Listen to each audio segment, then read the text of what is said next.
Tyrone Taylor here, who's 3 for 25 in the postseason. Then Francisco Alvarez, who's 5 out of 29. First and second, one away. Mets with a leadoff home run from Francisco Lindor as they try to tie this series up. Taylor, local guy at Torrance High School, grew up coming to games here, dreaming of being the next Matt Kemp. It was one of David Stern's first moves when he came over from Milwaukee, was trading for this guy.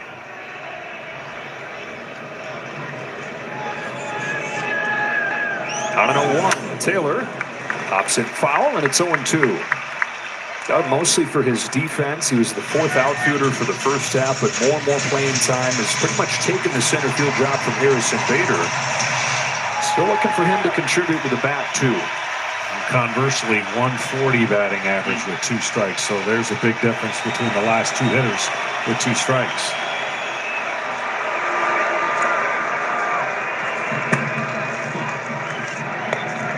Marte started this inning with a single, then Winker walked.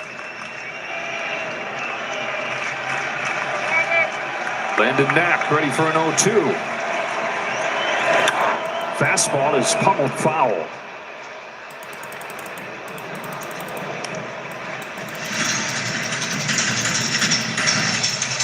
It's an area where Knack was good through the regular season with runners in scoring position. A staff saver for them. All the injuries they had in the rotation, there was a stretch where he was their most reliable piece.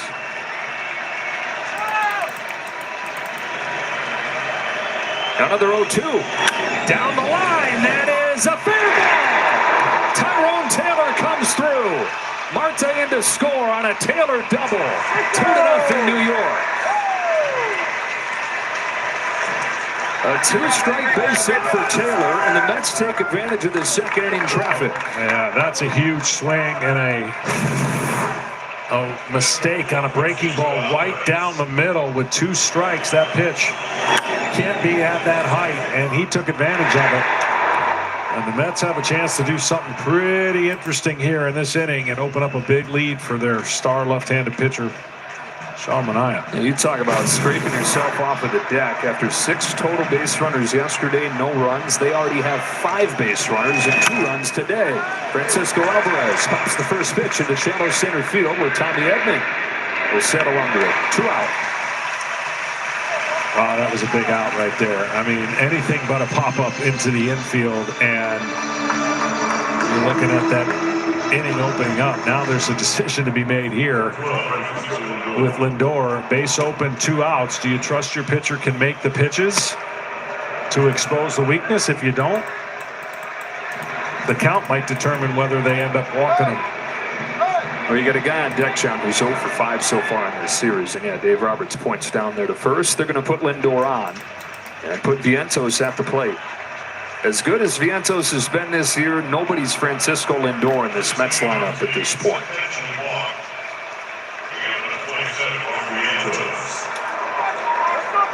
First pitch action right here. This first pitch has to be great by Knack, and if it's not, look for Vientos to be really aggressive here.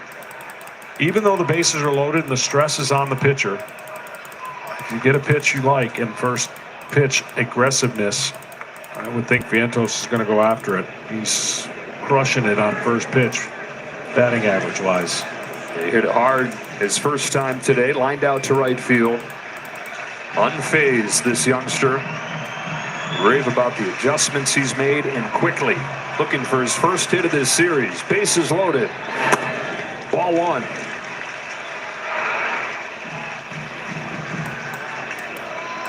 From failing to make the team out of spring training to hitting second in the championship series, Mark Vientos chops one down the line, foul.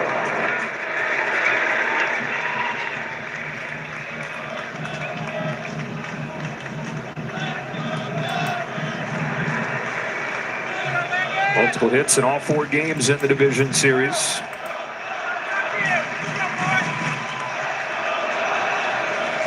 On this 1-1 from Knack, punched foul, and it's 1-2. Another high breaking ball that he got away with there.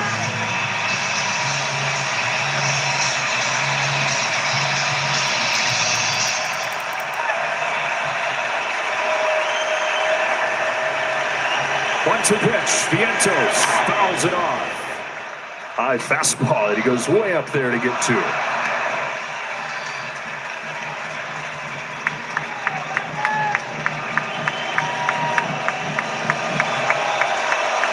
2 hits, 2 walks in the inning. Running the bank for New York, looking for more. Good stop by Will Smith. See again right there, high fastball followed by a low breaking ball in the dirt. Really tough to put the pressure on the hitter when you got that too big a variance between those 2 pitches. This is what we call the action pitch. You don't want to go to 3-2 if you're a pitcher. Off balance, popped up. Muncy up into that bright sun is out of room.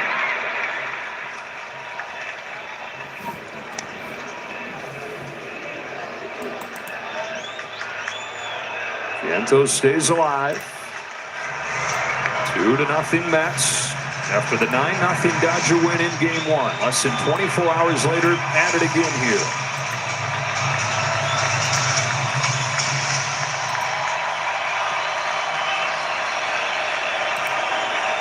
Another 2-2. Vientos takes ball 3. Count goes full. Mets know they're going to face a different pitcher every single time. Well, they've done a nice job making contact. Only 1 swing and miss out of the Dodger pitchers. So credit the Mets and their approach so far in the early part of this game. Huge pitch coming right here. 3-2. There'll be another.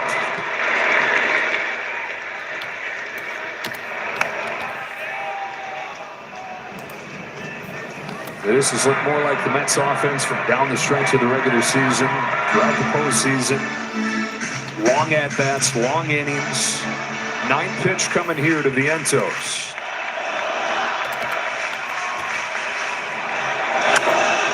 Cracked to right center field. Pajes on the move to the track. He couldn't find it. That's because it's over the wall. Grand slam, Vientos.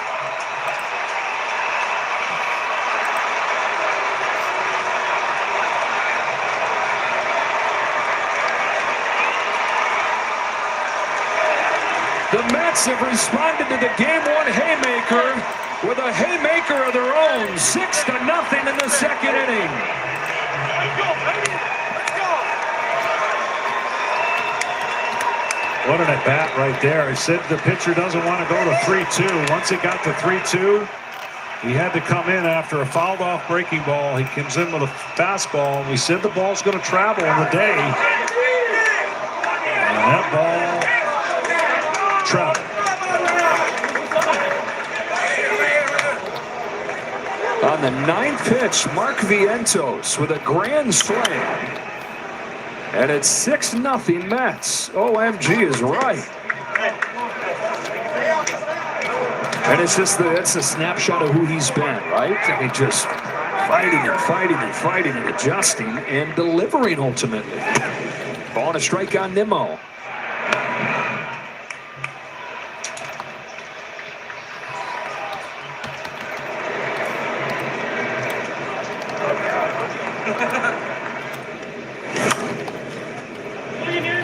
After the 33-inning scoreless streak, it ends loudly. Yeah, fastball that he just centers up and goes with it. That ball carries to right center.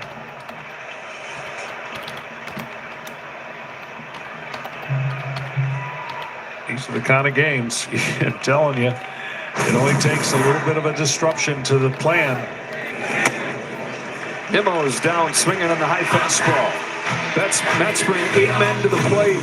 They get one massive swing from one young star. Mark Vientos goes the other way with a grand slam. 6-0, middle of the 2nd.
now looks to follow it up with a shutdown inning. Will Smith leads off and takes strike one. Will Smith has certainly owned Mania. 9 for 18. Mania knows that when your team scores that many runs, you just want to make sure you put up a 0, even if you give up runs later. You never want to let the team feel like, okay, especially walks, if they're going to get on, they get on with hits, but you go into attack mode, and that 0 after a 5 has been put up is a huge boost to your team. There are those numbers you're referencing. Will Smith lifetime against Mania is in his 9th year. Strikes him out on 3 pitches. Just another example. This is not the same guy that Smith and the Dodgers have hit before. Play the MLB Playoffs Fox Super 6 Challenge today. It's free to play, so download the Fox Sports app and make your picks for a chance to win your share of $5 grand in cash prizes. And don't miss any of the playoff action this week on Fox and FS1. 3 of the first 4 outs via the strikeout for Mania. And that curveball misses everything. Curveball on Tommy Edman. Yeah, and they're on sinkers too, and he had the most strikeouts on sinkers in the regular season, so that speaks to how good that pitch is. And now with the angle he throws it from, harder to hit. Well, he struck out 3 Dodgers over 5 innings when he saw him earlier this year. He's already got 3 Ks in this game.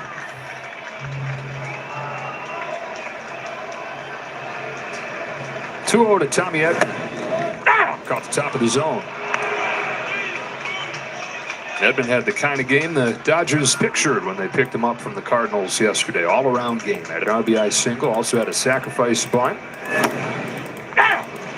Moves up to hit 6th today.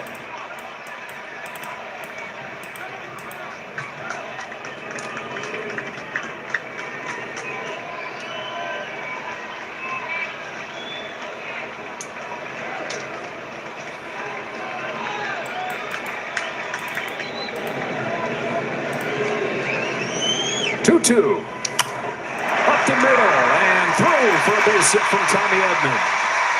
First hit for the Dodgers comes from their shortstop.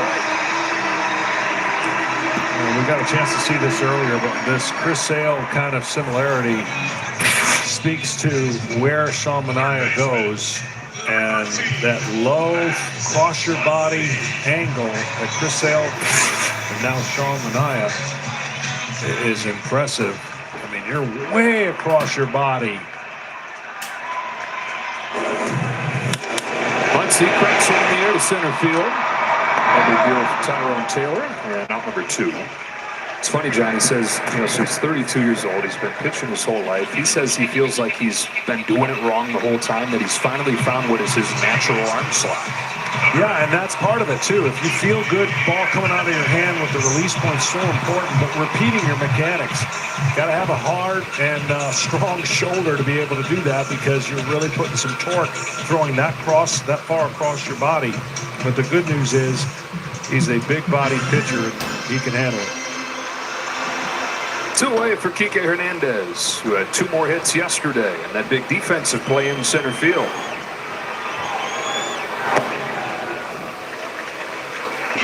Kike said that he was throwing to third. He wasn't trying to fake Winker out or anything. He was throwing to third, and then he sees Winker throw on the brakes in the middle of his throwing motion and became a shortstop, which is his natural position. Like he was going in the hole, making a jump throw.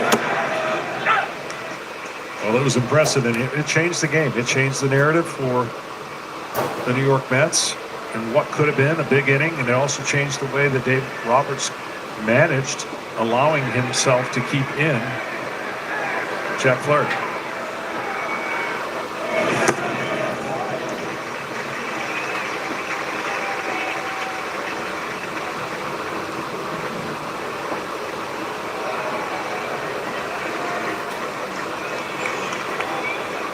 Edman in first, 2 away.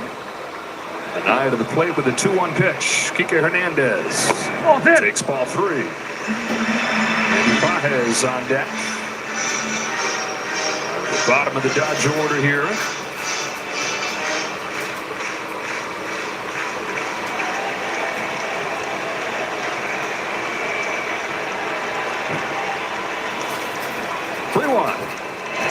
Ball 4. And a 2-out chance for LA. Well, that walk, it guarantees you're going to get a reset to start the lineup from the top. And look, Minaya did a nice job against Philadelphia. First and second, nobody out, and I believe the fifth or sixth. His manager chose to leave him in, and he got out of it facing Harper and the meat of the order. So he knows how to get in and out and wiggle out of problems. He did it in Milwaukee as well. But a little quick team meeting here to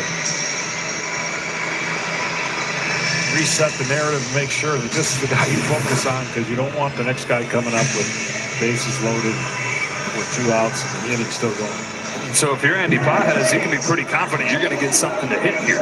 Yeah, well, each hitter's going to get something to hit. It's whether or not they can get their sights on that ball. The problem is, you think you see his fastball and you're late because of the angle on the 7.1 feet of release point, and that's where the hitter's got to be. Their timing has to be pristine.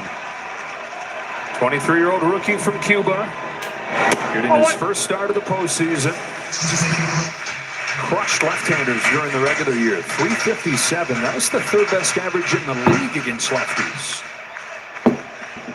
Edman at second, Hernandez at first, and Pajes ahead 2-0 with Ohtani looming next.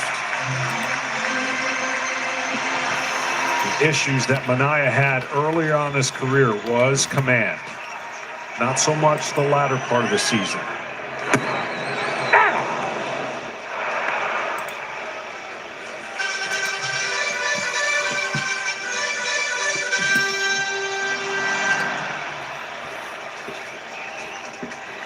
On a 2-1, Pajes fouls it straight back. 2-2. A run in the first, 5 in the second for the Mets. Bottom of the order making some noise against Minaya. Dodgers trying to get Ohtani to the plate here in the second. Deuce is wild. Here it comes from Minaya. Struck him out with the high fastball. Turn it up to 94 to get out of the jam. And after 2 innings in game 2, the Mets 6, the Dodgers nothing. When you touch my hand and talk sweet.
Pete Alonso starts the third for the Mets and takes a ball from Landon Knack. Pete Alonso is getting well known for his home run hitting ability, the home run competition. He is such a good outside fastball hitter. And he's considered one of the best bad ball home run hitters. And that's why you saw the first pitch in.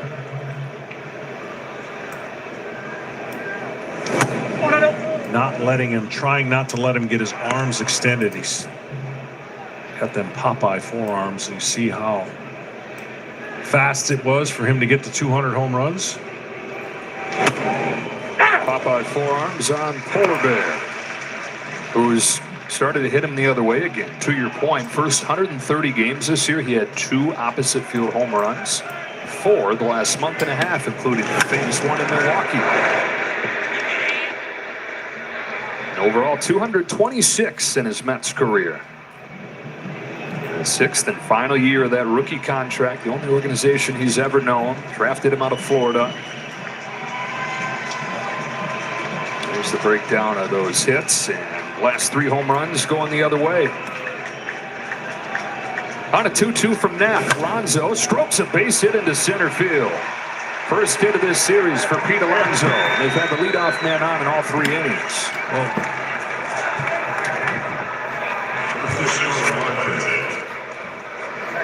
Owning the Fall is sponsored by Macy's. We're showing the problems for the top of the order last night. 0 for 13, those guys combined. 3 out of 6 so far today. Solo shot from Lindor, the grand slam from Vientos. And now it's Marte. Throw him into that group as well. He was 0 for 4 with 2 Ks. He singled and scored last inning.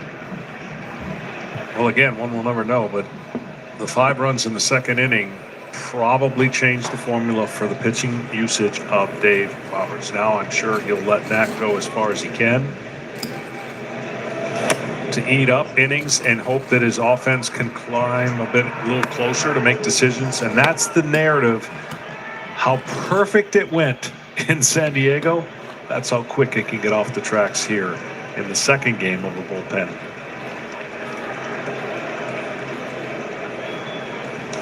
Now that's what we talked about then, right? You can win games like that. Harder to win series, really hard to win a championship around too many of those. Yeah, and I know there's probably some Mets fans confused about game 1 for the Mets and how they decided to go with that strategy. And without knowing, I would say this. I think with their 3 studs lined up in 2, 3, and 4, that you can sustain whatever didn't work in game 1 and possibly in a game 5. Whereas now, if you think about it, say the series doesn't go 6, it didn't work. But if it goes 6, you've got Manaea lined up for game 2 and 6. Your game 3 starter, Severino, lined up for 3 and 7. Well, all fine unless you get beaten 4 games or 5 games, then it didn't work. So I didn't have that big a problem how the Mets decided to go around with game 1, give Manaea an extra rest. And if you go back 1-1, looks good. Yeah. The hope is that they will have David Peterson ready to go for game 3 in relief. Only threw 40 pitches yesterday. This is the part of the series, we said it right off of the top, where they have to feel great, like they have the advantage just looking at the starters they can roll out there. That has been the biggest strength for this team the last couple months, which was remarkable when you consider that that was the biggest fear coming into the year, was that they weren't going to have enough starting pitching to do much. And then Senga gets hurt. They got all these guys that have had success, but it's been a while. Manaea, Severino, Quintana having great seasons. Another 2-2 to Marte is popped foul. Freddie Freeman, does he have room? It looks like he will.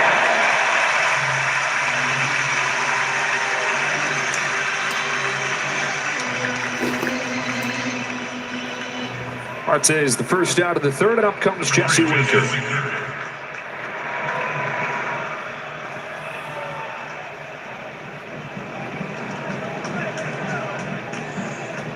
Walked and scored on the grand slam.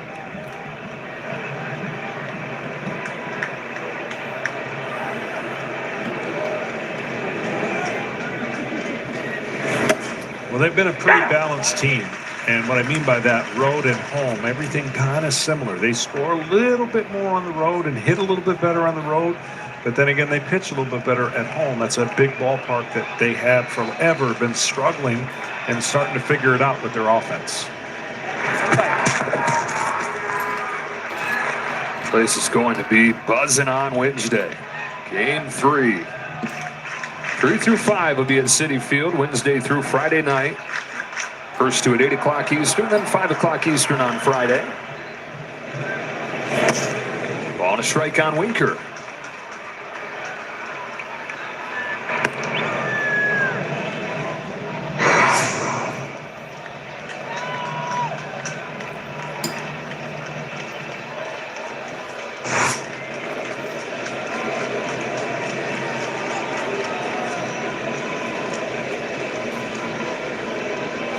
Knack fires. Got a fastball by. It's only the third swing and a miss for Mets hitters. Yeah, they're seeing a good day game. Nice and bright.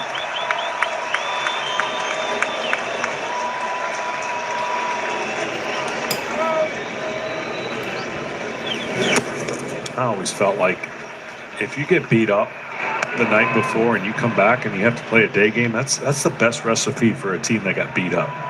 Don't sleep on it much. Get right back out and try to atone for it. They sure did so far in this game.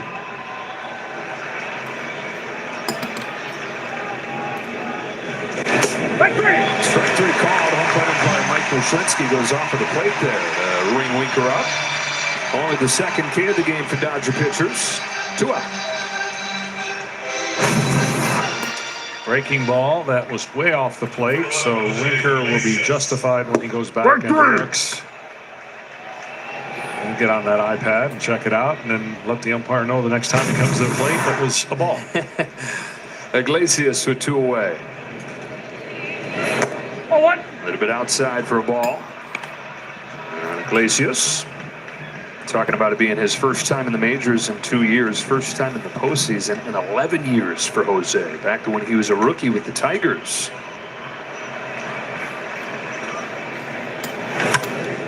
Line drive left field, base hit Iglesias. A single in both games for Iglesias. 2 on with 2 out. We're talking about what's coming up in this series. Here's the full schedule for you. 3 games in New York, and then back here to Dodger Stadium Sunday and Monday for games 6 and 7.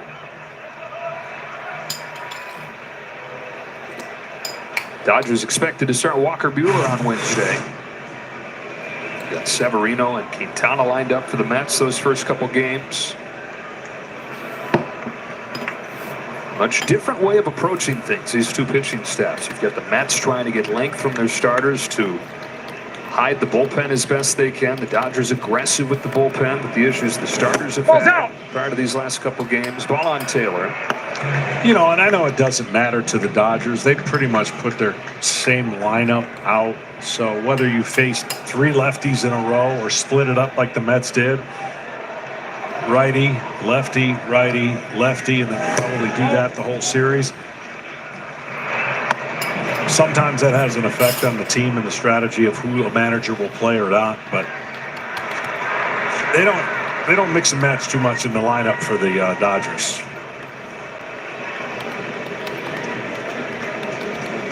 Taylor knocked in a run with a double his last time up, and he's ahead here 3-0.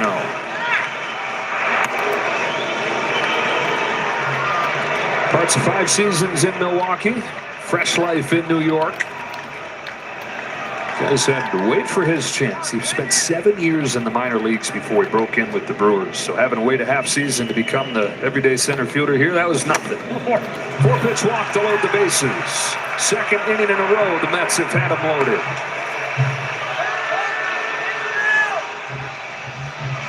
Mark Pryor's out to visit Knack, and we go down to the field. Ken Rosenthal.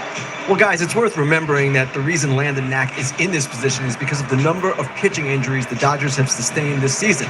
Knack is a prospect, 2nd-round pick in 2020 out of East Tennessee State. He dealt with a variety of soft tissue injuries early in his career, so at the suggestion of his fiancée, Anissa, he underwent a food sensitivity test after the 2022 season. He discovered that eggs and gluten cause him inflammation, so he altered his diet. He's been mostly healthy since. He's up over 140 innings for the season now, but again, he is just a prospect. Careful what you wish for. I'd hate it if somebody told me that I was sensitive to gluten. Tell me. No pasta. Now you get a quick word from Capital One. There's no crying in baseball. Or with the Capital One Venture Card, because it lets you earn unlimited double miles on every purchase every day. Let's play ball! Well, the Mets got the grand slam from Vientos last inning. Bases loaded here for Francisco Alvarez. Oh, they'd love to get this guy going at the plate. They've got a great record with him in the lineup and managing the pitching. This is a big swing waiting to happen for Alvarez every pitch. I don't know. 1 for 21 in his career with the bases loaded. He's always aggressive, always looking to do damage, and then you see those numbers and you figure there's maybe even a little extra gripping that bat hard. For sure. I mean, but if he connects and he gets his pitch, he's going to take the same swing no matter what the count is. 22-year-old, one of the Mets' driving forces this year.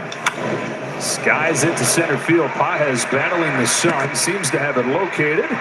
And the Mets this time won't leave him loaded. It's been all New York, though. Run of the first, 5 in the second. Straight faces, sad faces last night. Smiles today, trying to get this series back to New York, tied up.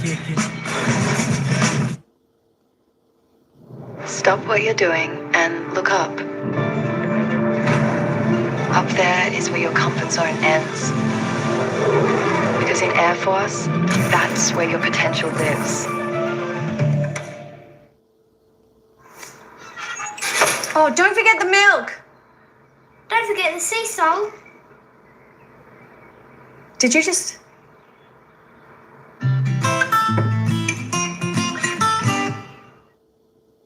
It's time to start your business. Create a website. How? GoDaddy. Coding? Nah. But all that writing? Nope. AI. Done. Build. Let's get to work. Create a professional website in minutes with GoDaddy. Introducing Australia's first ever full hybrid ute. All new Canon Alpha Hybrid makes effort look effortless. If you own a small business, you know the day goes fast. There's orders to make, stock to manage, suppliers to pay, but there are also opportunities not to be missed. Amex business cards support cash flow, fuel growth, and reward you for being busy. Because business doesn't stop, and neither do you. Cards for businesses on the grow. That's the powerful backing of American Express.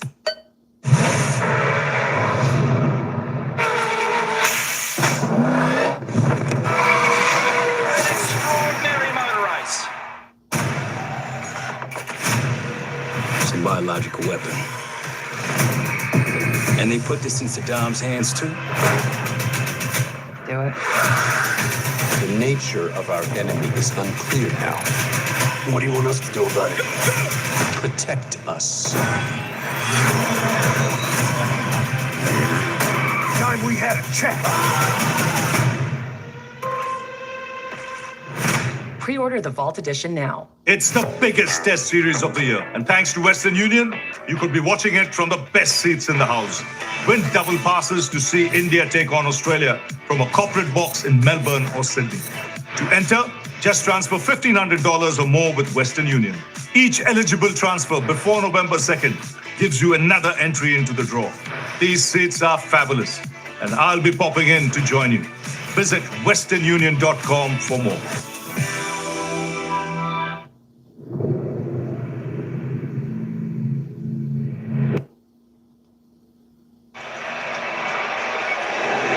Ohtani leads off the third for the Dodgers, fouls off the first pitch from Sean Manaea. Couple scoreless innings for Manaea, 4 Ks, just 1 hit. Struck out Ohtani in the first inning. Now ahead of him 0-2.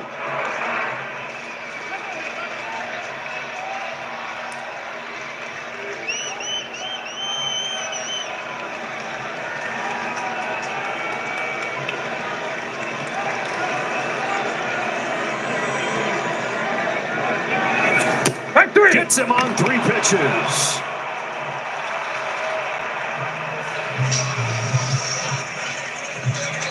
This is what's so tough. You think about being a left-handed hitter and seeing the angle that he comes out. I'm going to try to show you on the screen. Right there on that side, look how far out that is.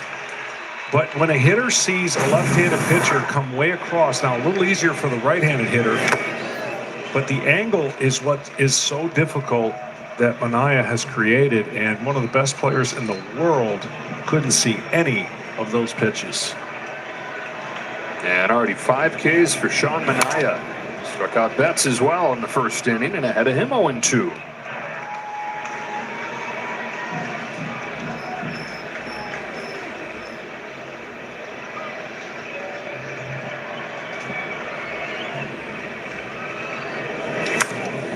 Fly ball center field. Routine. Ormel falling quickly and Taylor has to run under it. Everybody a bit of an adventure finding the ball up in the bright sky today. Down to Ken Rosenthal. Dave, given the score, is the plan now to stick with Landon Mack as long as possible? You know, I think he's gassed right now, Kenny. So we're going to try to get potentially 2 out of Banda. And then you've got Honeywell and some other guys. And I think for me is I want to keep this game close, give us a chance. And I want to get those leverage guys in there on their side so we can get a look at it. So we just got to keep fighting and see where we go. But I just think right now his stuff's just not that sharp right now. What needs to change against Minaya? You know, I actually think, you know, I think we're taking some good at-bats. I think Freddie just missed a homer his first at-bat.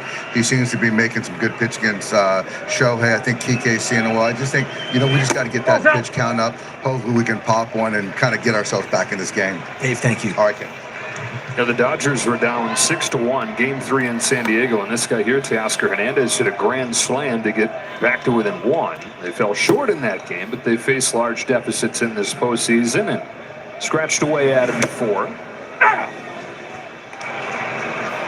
And to Dave Roberts' point, even if you don't win this game, there's a chance to gain something from it by forcing their top relievers into the game and gather information against them. 2-2 on Hernandez.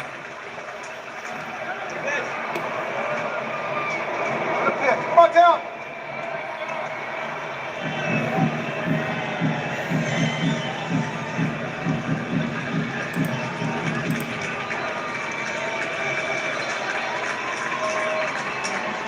Sean Minaya winds and fires. Check swing, he went around. Bookend Ks on a 1-2-3 third for Minaya, who's got 6 Ks total.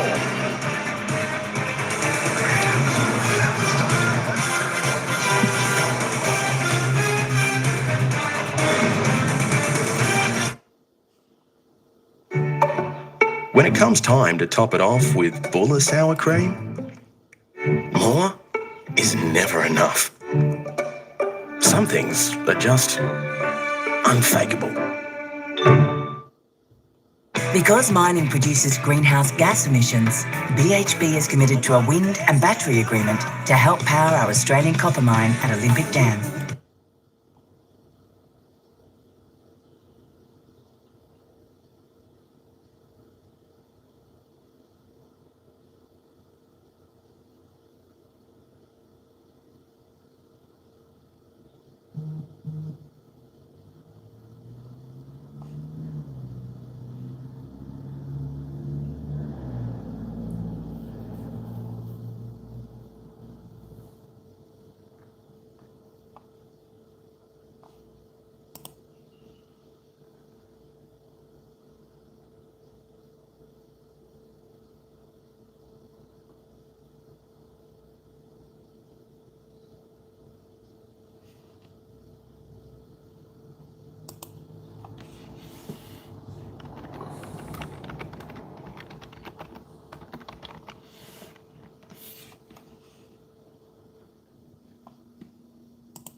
3 pitches in 3 innings. What stands out to you? Yeah, really good at bats, 1 through 9. Lindor leading off the game, setting the tone up, and then just how we were aggressive early in the count with some of the pitches, and then we were able to lay off some of the breaking balls. Perfect example, Winker walks, and then they intentionally walked Lindor there for Vientos, you know, calm, having the awareness of the situation, not trying to do too much, and getting a pitch to hit, staying in the middle of the field, and he was able to drive that one. Francisco seems to be in the middle of everything, and this team took out, once you put him in the leadoff spot, explain the decision to do that and why it works. Yeah, I mean, he's a special player, special hitter, you know, and I thought at the time when we were struggling offensively, I was trying to give the lineups a different look, and, you know, having a conversation with Francisco, we decided to go with it, and man, I'm glad it worked out. Thanks so much, Carlos. Yeah, you got it. Carlos told us before the game today that he shifted his mindset since he's moved into the leadoff spot, a little more patient, a little more willing to work an at-bat, chasing nearly as much. Rolls this one up to the middle and picked up by Tommy Edman for the first out from Anthony Banda. And Vientos to the plate here. And Mark Vientos, after they walked Lindor to load the bases, made him pay. Long at-bat, finishes it off with a grand slam. And we see it, John, on StatCast 3D, powered by Google Cloud. That blue line, there's a lot in blue, but the solid blue line behind the fence there is the city field wall. It would have been off at the top of the wall there. Not quite a home run. You know what they always say? Good thing it wasn't at City Field. Yeah, gets you every time. Well, to just piggyback on the Francisco Lindor, when you're batting third, your mindset is different. You think you have to drive the ball, hit more home runs, drive in runners with power. Second hit for Vientos. He's back to his 2-hit performances that he was on fire last series. Staying inside, to his manager's point, you can't hit that pitch, especially out of the ballpark if you're thinking pull side. So last 2 at-bats, staying on the ball, been rewarded with 2 hits. One of the greatest swings he'll ever have in his lifetime in that grand slam. Bonda's out of the Dodger bullpen here. Dave Roberts saying he wants to give him a little more time to get back into this game, try and keep it close. And so Bonda, who's given up just 1 base runner through 3 games in this postseason, to Brandon Nimmo. Nimmo cracks a fly ball to center field that Andy Pajes was right down. 2 gone in the 4th, and today's telecast is sponsored by Pizza Hut. No one out-pizzas the Hut. We'll go from here in Los Angeles to New York for 3 games beginning on Wednesday. It's supposed to be beautiful playoff weather there. Low 60s, down into the high 40s late at night. And a raucous City Field awaits Pete Alonso and these Mets. They haven't had the Mets there too often the last few weeks. Sure haven't.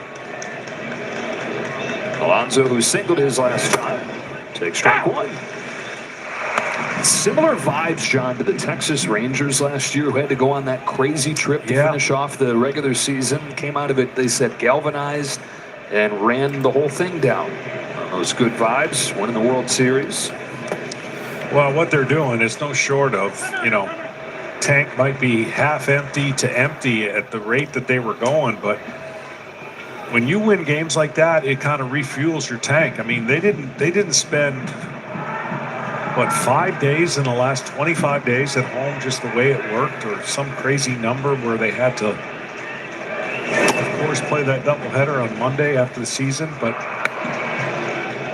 don't tell them their tank is getting empty or that they're running on fumes, because we've now seen evidence of teams that barely get into the postseason and run the gamut. But you're right, Texas Rangers had a couple starters down in their rotation, and no one expected the journey of how they would get there. They got it done and won it all last year. These Mets had to win 20 of their last 30. Needed every one of them to get in, including that comeback win in Atlanta the day after everybody else had finished the regular season. Now, trying to become the 3rd straight last place team, or last team in, last seeded team, to win the National League pennant. Phillies did it in 22. Arizona did it last year.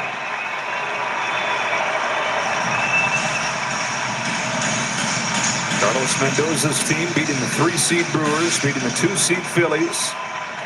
And try to even the series against the top seed at a game apiece. The Entos to get a head start from first as Bonda fires a 3-2. Alonso fouls it off.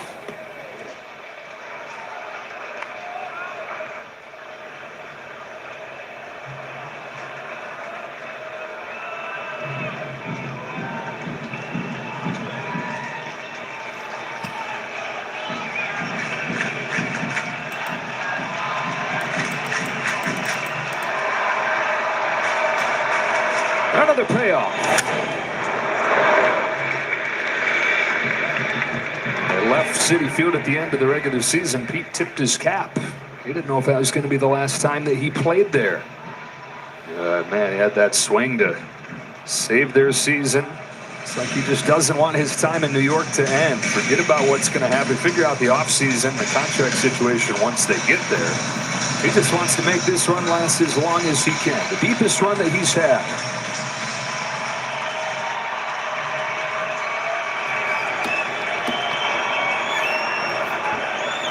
Another long at bat. This is the 8th pitch from Bonda, and it's spoiled again.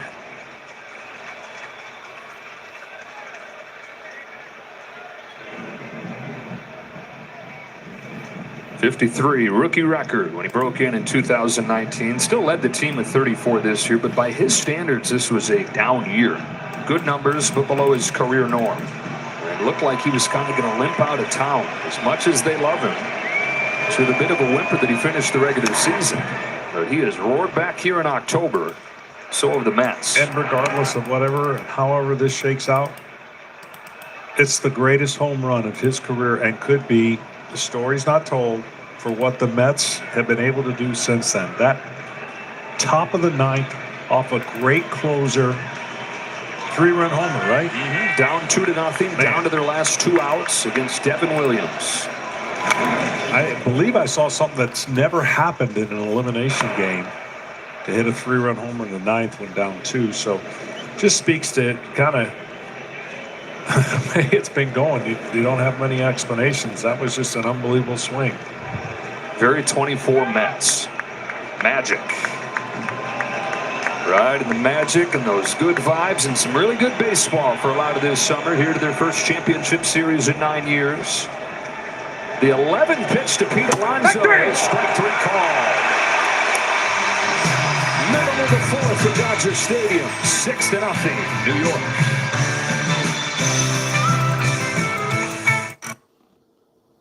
Stop what you're doing and look up. Up there is where your comfort zone ends. Because in Air Force, that's where your potential lives. I bet you think that's plant milk in your cereal. Nah, that's planet milk. Because it's good for us, good for them, because it could help this. So imagine if we all chose it. We can do our bit to help change this world with every spoonful, stir, blend, and... Nice one, Holly. Look at you making a difference. A Vita Soy Milk, iced coffee, yogurt kind of difference. That's Aussie goodness from Aussie plants. Right, Terry? They're right. Vita Soy. Let's grow a better world. If you own a small business, you know the day goes fast. There's orders to make, stock to manage, suppliers to pay. But there are also opportunities not to be missed. Amex.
America's largest ballparks here at Dodger Stadium. Freddie Freeman takes ball one from Sean Manaea, who got the early offense and then has shut the Dodgers down. Yeah, 6-0 lead helps, but staying on attack. Ball and a strike on Freeman. And I gotta say, what Freddie Freeman's doing today, no one would blame him if he didn't make the lineup, right? Like day after night game, ankle. He's in there on a day game off a nasty lefty, and it's like, nope, I'm playing. Pretty incredible. So he's getting about 5 hours of treatment each day to get ready for the game, and he figured he might just stay overnight last night. Might as well just get a sleeping bag out and just keep the treatment going. Came into the game hitting .353 in the postseason on one good leg. Yeah, just a tremendous effort. I'm sure his teammates are very appreciative. He just missed one against Manaea, one of the Dodgers' better swings, his first time up. 35-year-old in his 14th Major League season, all those years in Atlanta where he thought he would never leave. With the messy breakup, comes here to Los Angeles, and now in the third year of his 6-year deal here. 2-2. 325 his first year, 331 last year. Has always hit well against New York. Waits on a 2-2 from Manaea. And strokes it up the middle, but Lindor's there. Hits it on a hop and retires Freeman. Well, here's an opportunity for you to see where those pitches are coming out in the slot and what a hitter has to look at. There's the spray, right? He covers the quadrants. He's got that changeup away, the curveball that he can break in. And it's just a very unique style. And the release point still being on top of the ball, even though it's a low three-quarter delivery.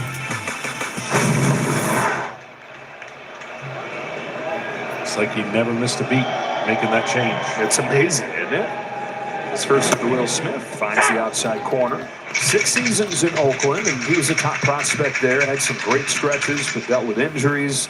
And then he goes to San Diego for a year.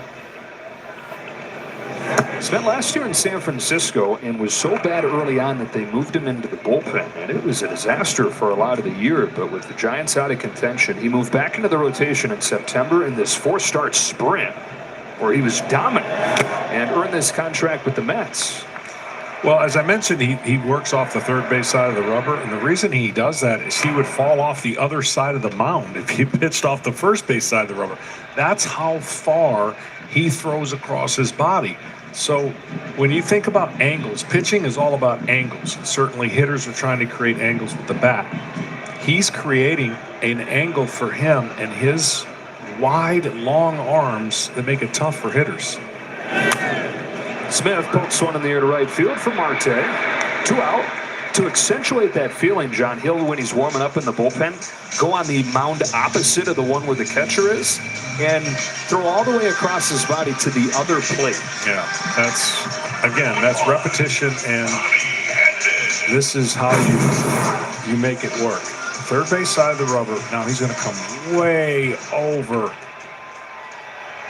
and he's throwing behind the left-hander's batter's box into a right-handed hitter. Tommy Edman shoots one on a line to right field. That's a lightning quick 4th inning for Sean Manaea, who keeps on rolling, giving the Mets just what they need today. We're back after a word from your local Fox station.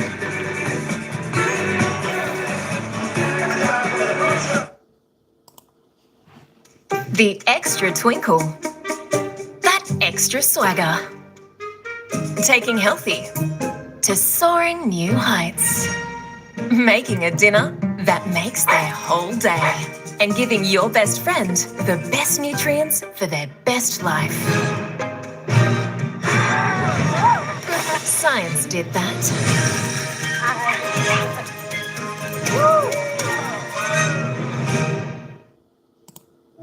Where to from here? What's going to happen now? Will your life ever be the same?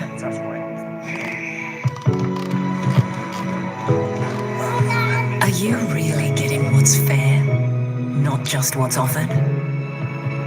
Talk to Slater and Gordon, and we'll take it from here.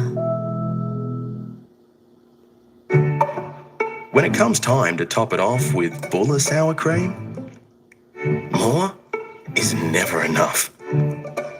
Some things are just unfakeable.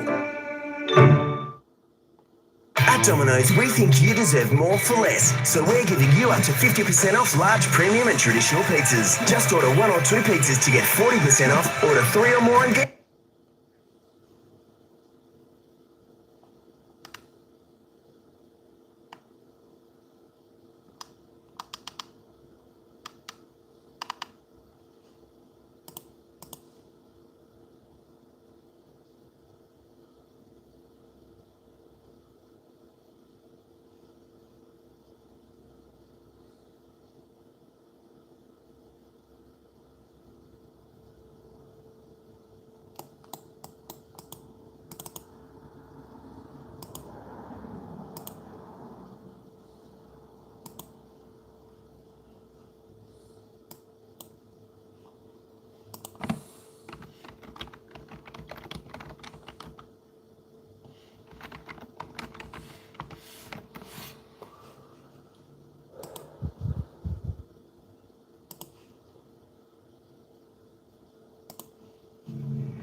The postseason continues tonight. Game 1 of Guardians-Yankees on TBS at 7:30 Eastern. And then Game 2 in the Bronx tomorrow night. We'll be back for Game 3 of this series from Queens on Wednesday on FS1. Coverage starting at 7 o'clock Eastern. First time in 24 years both the New York clubs have been alive at this stage. Brent Honeywell comes on to face Marte. Pours in strike one with a fastball. It'll be Carlos Rodon for the Yankees tonight. Alex Cobb counters for the Guardians. Game 1 of the American League Championship Series. 0-2. Honeywell wasn't on the Division Series roster, but gets a chance here with Alex Vesia out. Screwball guy, it's a rarity. You don't see that very often. Fernando Valenzuela had that nasty screwball changeup. There it is right there. He's a former top prospect. He's on the verge of the majors. And his elbow gives out. He undergoes not just Tommy John, but 3 more elbow surgeries after that. 4 surgeries in 4 years without appearing in a game. Makes it to the big leagues finally with Tampa Bay. That goes from Tampa Bay to Oakland to the Dominican Winter League to the Padres to the White Sox to the Pirates. Name your team, and eventually lands for the Dodgers this year. It's gone from can't miss to can't pitch at all for a half decade, and a remarkable example of perseverance. Still trying to prove himself. 29 years old, 4 surgeries in.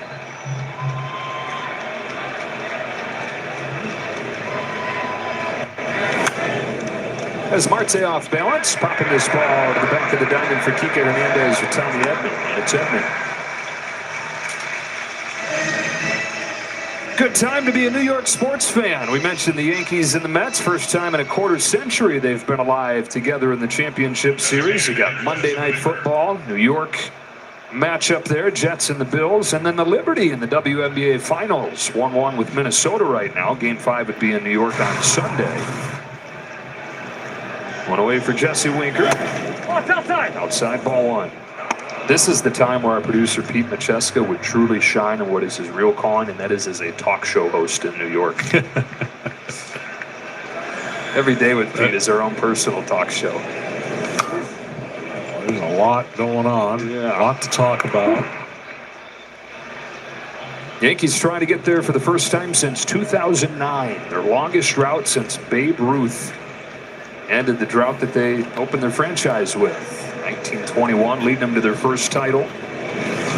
1-2 on Winker. I wonder how they would have handled it. It would have been interesting if the Yankees didn't have the best record.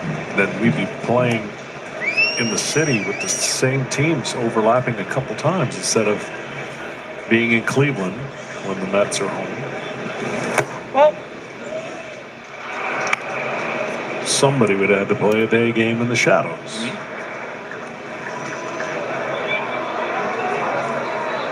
Daytime baseball here. These teams heading to New York afterwards.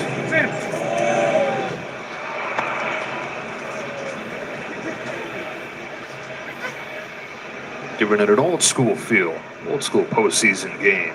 Daytime. Man, there was nothing better. Yeah. Golly, coming home after school, gonna get a triple header, or see the game at 3 and race to the TV and watch a bunch of baseball. Honeywell's payoff to Winker. So the Dodgers 23-0 scoring run ends in this early blitz from New York. Run in the first and 5 in the second.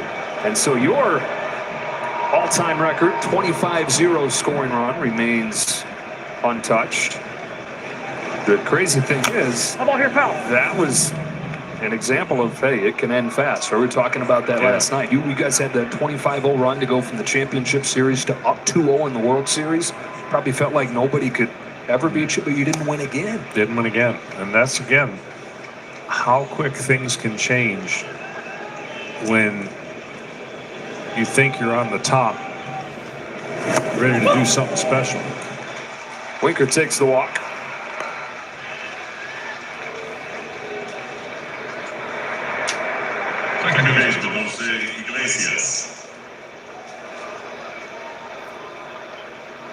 One out base runner for Iglesias. A New York legend, Kenny Albert, just sent a text to the group that don't forget about the Rangers-Red Wings game going on tonight. Oh, I'm sure Kenny's calling that and probably working all the other games too in some function. Hi, Kenny.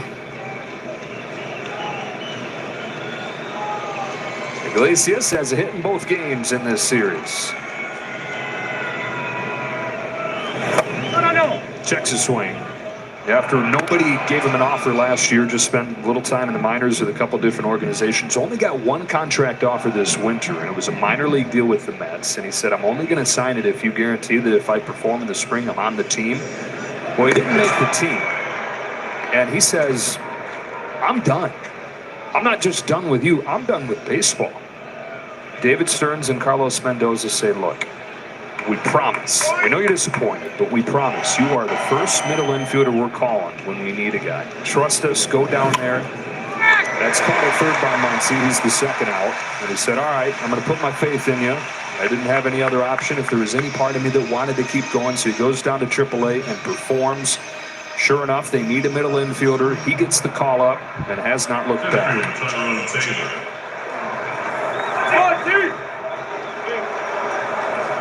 Pretty darn close to it all being over, though, for Iglesias. And had it been, still a great career. 11 seasons. 2 out for Taylor. Aggressive. Pokes it by the bag, foul. Well, we talked about the bottom of the order. Got to get going. Taylor's had 2 nice at-bats. Got on base twice. Iglesias has a single.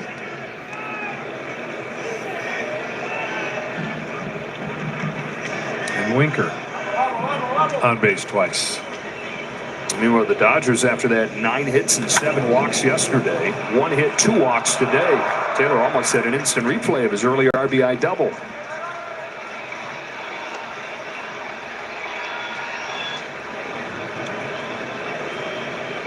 Always nice. In the playoffs, have 2 extra umpires down the line to help out on calls.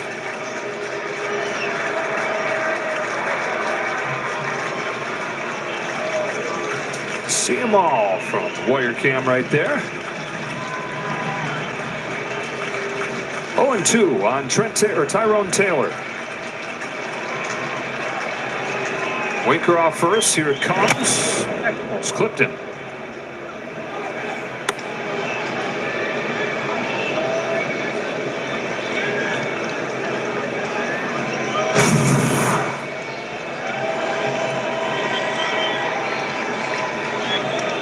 Might have gotten him.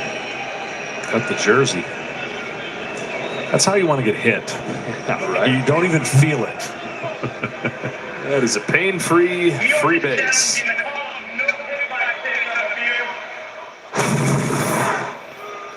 Yeah, there's no wind, so the wind didn't blow the jersey. Screwball brushes by him there. And they're going to have a couple runners aboard here with two away as our replay review is presented by Zoom. So Tyrone Taylor out of the 8th spot has reached base all 3 times.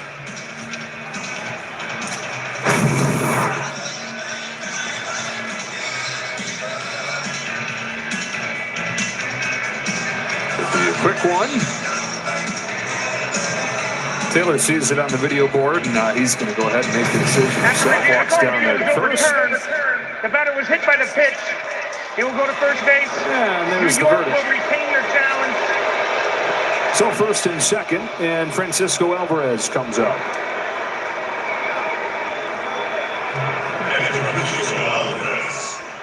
Alvarez 0 for 2. He's stranded 5 in his 2 at-bats.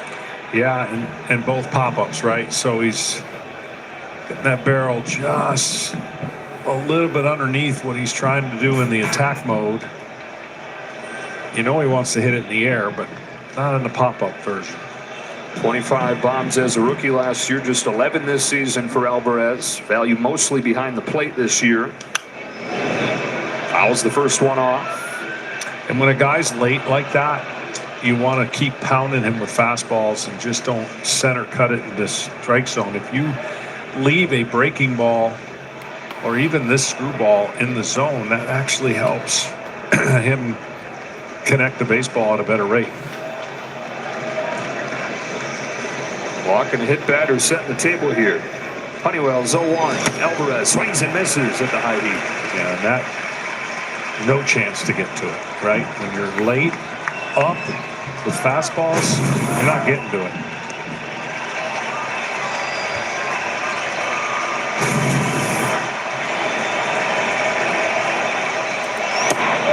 Ball 1. New York got those 6 runs over the first 2 innings. But left the bases loaded in the second, left the man on in the 4th. And a couple on with 2 gone here in the 5th. Top of the order looms after Alvarez. 1-2 pitch. Pops up again in this situation. Bats and Pages. It is Pages. Woof. A little scary moment for the Dodgers there, but 2 more stranded by Francisco Alvarez. Future's so bright for both these teams, they all need shades. Only one of them, though, going to move on. Use those shades in the Fall Classic. Dodgers and Mets. Game 2 of the championship series continues on Fox.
The Dodgers trying to solve Sean Manaea, who has struck out 6 over 4 scoreless innings. Out in the order coming up here, Muncy, Kike Hernandez, and Andy Pages. Muncy fly to center his first time, takes ball 1.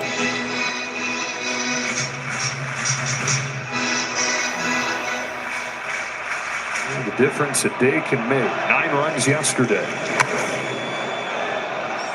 16 base runners in yesterday's game. Only a single and 2 walks against Manaea thus far.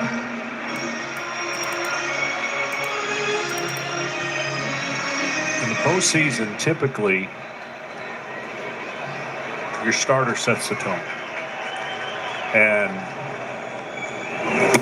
even though yesterday Senga wasn't going to go very far, the tone did not get set, and the Dodgers jumped all over it.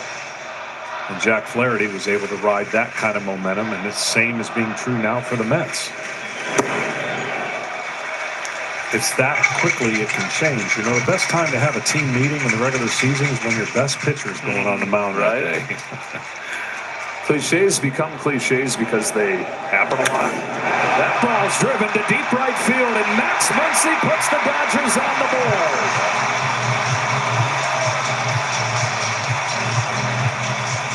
For the second time in as many games in this championship series, it's Muncy to get the Dodgers offense started.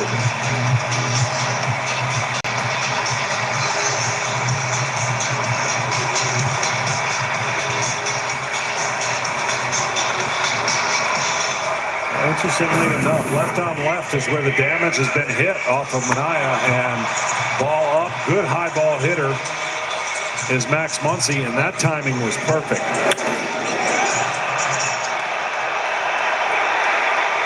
Sending a charge into this Dodger Stadium crowd that hadn't had a whole lot of reason to get excited to that point. Strike 1 on Kike Hernandez.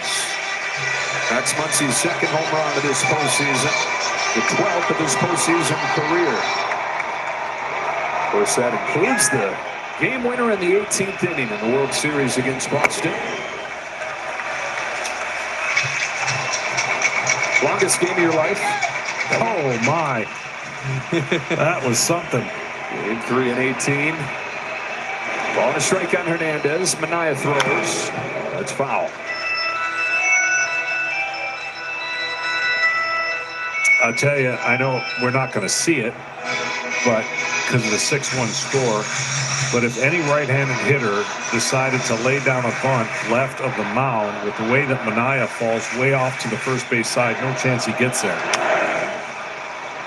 Marte was positioned really well here near the line. And it's an easy play, 1 out. Between innings, Brent Honeywell's coming off a good inning. My God, there's a snake!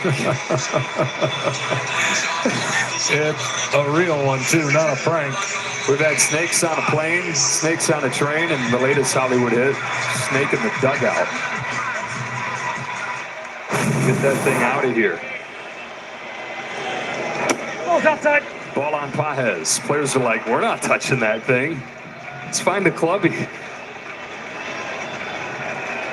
Pages came up with 2 runners on in the second, struck out to end that inning. That was the best chance the Dodgers have had against Manaea. He had a really good swing right there, shaking his head. He missed a fastball right down the middle.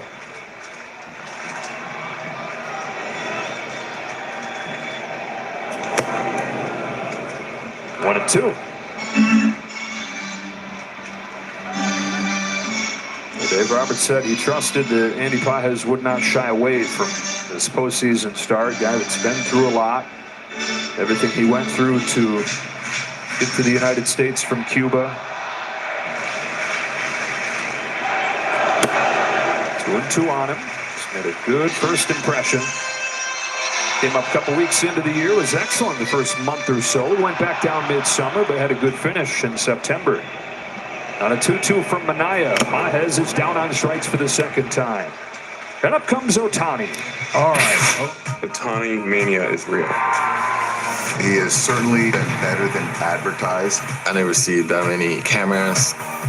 When you have Shohei on your team, it just feels like you're a part of the Beatles. It's a lot of smiles, jumping up and down. He's just proving that he's better than everyone else. They wanted to say a word or two about Ohtani too, Jim. Yeah, the fastball, he's got to be on it this time. And he throws him a breaking ball. So good pitch. I mean, he's been abused first 2 times, and we can't say that too often about a guy that has had the year he's had. So good first pitch, mixing it up, but he's been attacking him with fastballs right in the zone. Gets him again with the bases empty, which has made all the difference in this postseason. Shohei Ohtani's 6 for 8 with men on base. He's now 0 for 19 with 10 Ks with the bases empty. They get on the board. Max Muncy with a solo shot. He's one shy of the franchise record. His 12th postseason home run. After 5 innings in Game 2, 6-1 Mets.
To 1, down nearly 3 games to 1. That epic Game 4 comeback. And 1-7. Top of the order for the Mets here. Francisco Lindor. 1 ball, 1 strike. Set an entirely new tone for the Mets today with a leadoff home run. Hours after they take that 9-0 demoralizing loss in the first game. What was it, 9 pitch? And then to the pull side where he has a lot of power and a lot of home runs.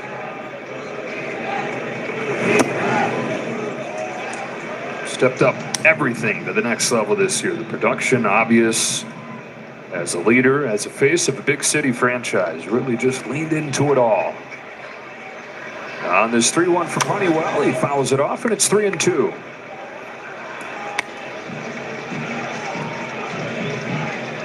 In 230 his first year in town with that huge contract and the huge expectations that came with it. Better and better every year since. Yeah, that's he certainly didn't do what Ohtani did in his first contract to set the world on fire for the Dodgers. He had a lot of uphill battle, and now it's paying off. Another long AB for Lindor. Shoots it to third and over Muncy's glove. Leadoff man on for the Mets for the 4th time in 6 innings.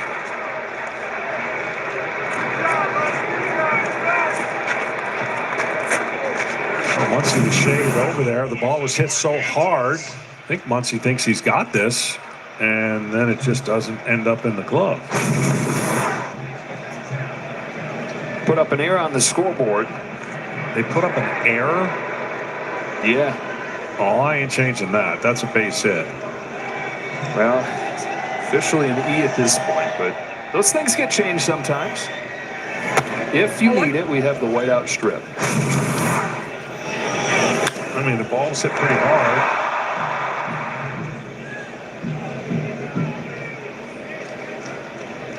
All right, maybe I can see. Maybe. But I'm still putting on him. Vientos ahead 2-0. 2 out of 3 today. His 5th multi-hit game out of his last 6. A little break in the first game of this series. And then the grand slam in the second. On this 2-0 pitch, Vientos pulls it to short. There's Evan. There's 1. There's 2.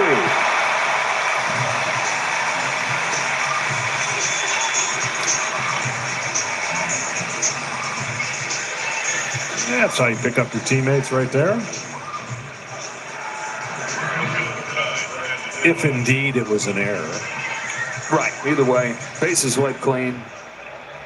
2 gone in the 6th. Then Nimmo to the plate. Looking for his first hit of this series. Does have a walk today.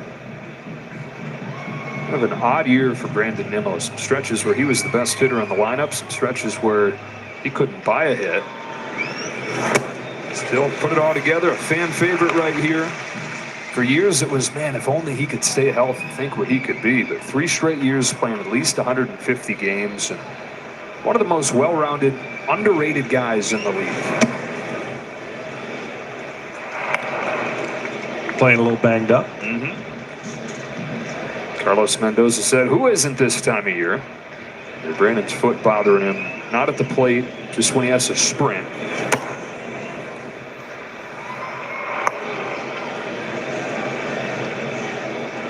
So that hamstrings Carlos Mendoza a little bit as far as his options in the outfield. He doesn't want to play Nimmo in center field because of that foot issue.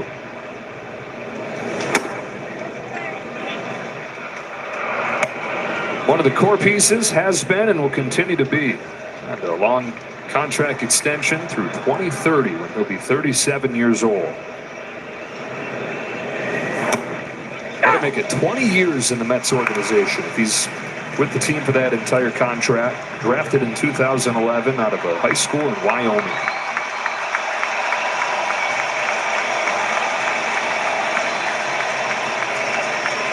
Honeywell's looking for a quick 6. Nimmo with a line drive to Mookie Betts, who goes down to make the grab. So after the defensive gaffe to start the inning, whether it was a hit or an error, if it was a base runner, the defense helps out Honeywell and sends this game to the bottom of the 6th.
6-1 New York here in game 2, trying to tie this National League Championship Series up. Mookie Betts leads off and takes strike 1 from Sean Manaea.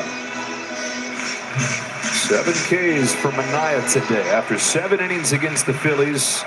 Game of his life, game 3 of the division series. He's done it again today against the Dodgers. He has. He set the tone. He's changed speeds, and he's not been afraid to attack with his fastball. The 7 strikeouts speak to that.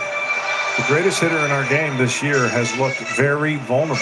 Matter of fact, if you didn't know Shohei Ohtani was the best player in the game and you were just watching this game for the first time, you might go, really? Yeah. That's how good Sean Manaea has been against the top of the lineup for the Dodgers. Which is loaded with 3 former MVPs, and you got Teoscar Hernandez, an all-star, wedged in there as well. Nothing doing today.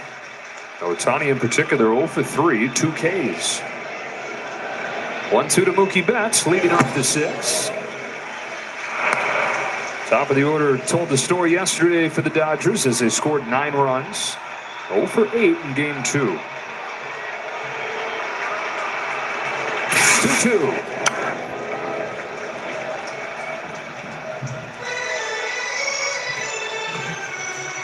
It's a great testament to how different Sean Manaea has become, because this whole lineup has crushed it throughout his career.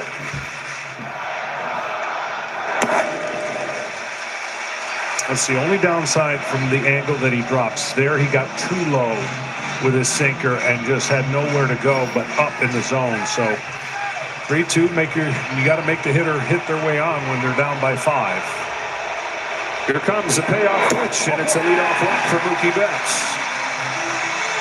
Down to the field, Tom Verducci. That's a big game for Sean Manaea, obviously, but really no family here. They are all back in his hometown of Winona, Indiana, for the funeral of his aunt Mabel. Maybelline Mullins Glasshagel was 78 years old. She actually died the day that Sean pitched against the Phillies game 3 of the NLDS. Now, his hometown, Joe, is a very small town, only about 1,000 people, less than 1.5 square miles. A town where he said everybody knows everybody. He was very close with his Aunt Mabel, a sister of his mom, Opal. Going out there today with a heavy heart for a couple of reasons. You see him wearing that number 51. There's a reason for that as well. When he signed with the Mets in January, his older brother David, who was like a second father to him, passed away from cancer at the age of 59. And he asked the Mets for that number specifically to honor his brother. And here he is today also honoring his Aunt Mabel. All right, Tom, as he falls behind Teoscar Hernandez, 2-0, now foul ball, 2-1. More than his fair shake of heartbreak over the last year. Inspired stuff from him here in the postseason for the Mets. The bullpen gets going for the first time. Phil Maton. Leadoff walk from Mookie Betts, and a 2-1 pitch coming to Teoscar Hernandez. Inside, ball 3. Said it a million times, but a walk, especially a leadoff an inning, even when it's a 5-run game, this time of year feels like so much more.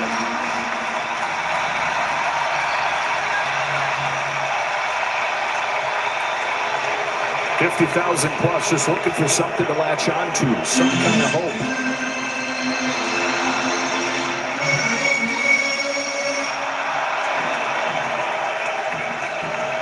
Franchise starved for a championship. Last one in a full season, 1988. Manaea to Hernandez. Back-to-back walks to open the inning.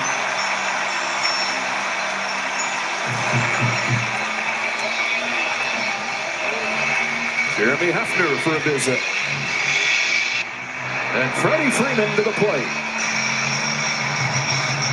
Well, obviously, Freddie Freeman's going to be looking for one in the zone to drive. He wants to keep it off the ground because he cannot run.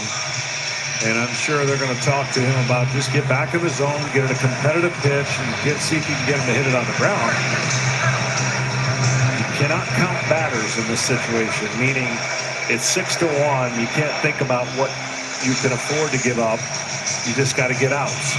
If they get runs in the meantime, you'll trade some runs for outs.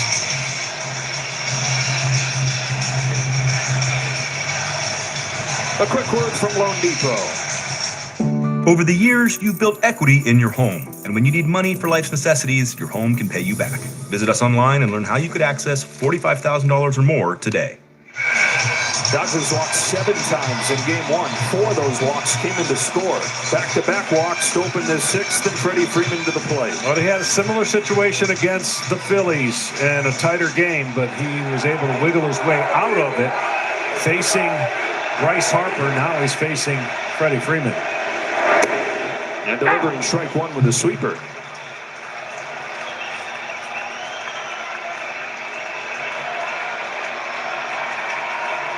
Dodgers trying to pounce.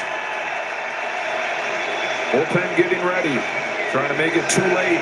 Ground ball off the mound to second and through. It scoots under Iglesias. Dodgers catch a break. Bases loaded, nobody out. Would have been an easy double play had he been able to field it cleanly with the way Freeman's running.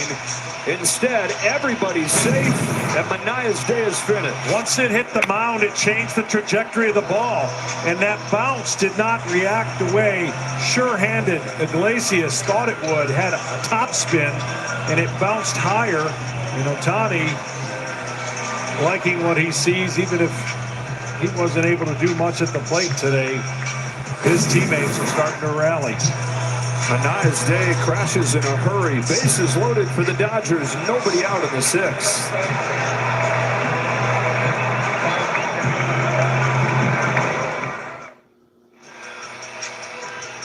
Yeah. It's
one game, bottom of the 6th inning. Phil Maton is on to face Will Smith. First pitch. High strike. Yeah, he has the unique ability to throw high sliders and high breaking balls. Spins on his fastball. He had a struggle, though, in the last series. 500 batting average against. He has been tough to hit. He'll need to be at his best here. The bullpen has been shaky for the Mets really all year. They've reshaped it on the fly. Now, this is the one phase of the roster where you shudder a little bit as a Mets fan. Ball and a strike on the Dodger catcher, Will Smith. Pops it up. Right side of the diamond. Iglesias and Alonso. Iglesias for the first out. Well, that is a huge out. The hardest challenge of a reliever coming in with bases loaded, nobody out, is you really can't try to get out of it with no runs. I know that sounds crazy, but you've got to trade outs for runs. That's a big out right there, because the more you try to get strikeouts or give up no runs, you get a crooked run inning before you know it, trying to be perfect. One away, Tommy Edman. Naton delivers. Edman takes a backdoor strike. He's got strike one on both hitters. Naton came over at the deadline from Tampa Bay, was not very good for the Rays, but a 2.50 ERA for New York.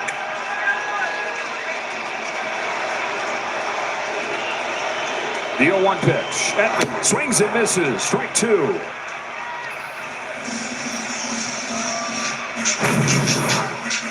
See the spin on that breaking ball? He's got lower three-corner, kind of an upshoot type delivery. And because he can spin all of his pitches, it does give an illusion to the hitter that it's faster than it is. Tommy Edman not nearly as good from this side of the plate. Switch hitter flips around with Minaya out of the game. And he's in an 0-2 hole. Here it comes. Ground ball right side. Under Alonso! The Mets gloves letting them down. 2-run score. A 6-3 game.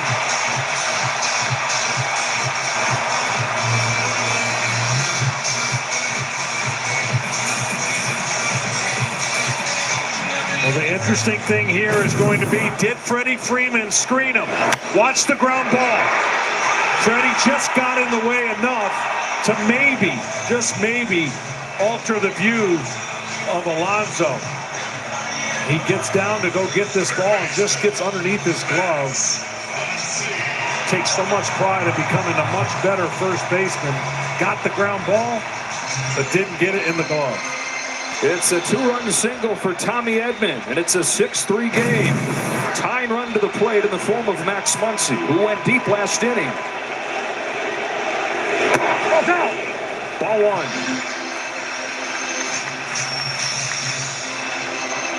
Got to be careful on the breaking ball coming in to Muncy.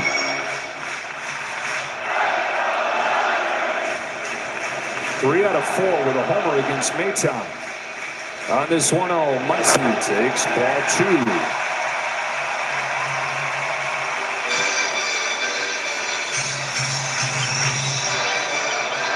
One home run shy of the Dodger franchise record, 12 in his postseason career.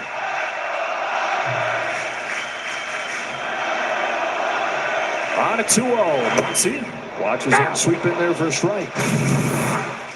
Well, here's the view from behind. You can just see maybe just enough. It's bright out, the uniform's white, the ball's coming in.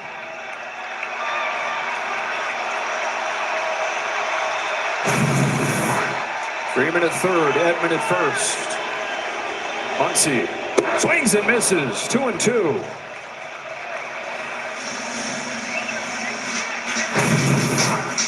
This is a good putter right here.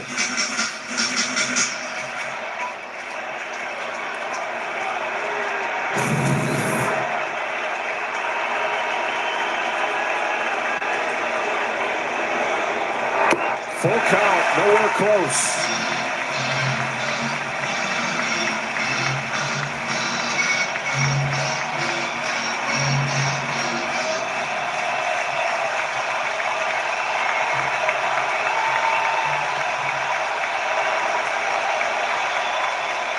Payoff. Ball four. Missed by a yard. The bases are loaded.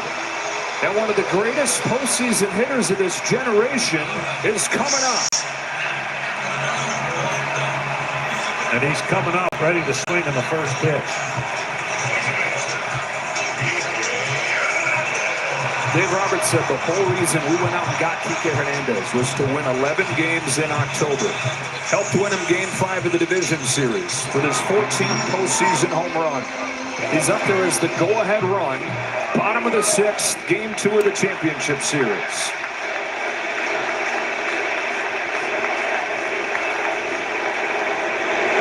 Down the line, foul.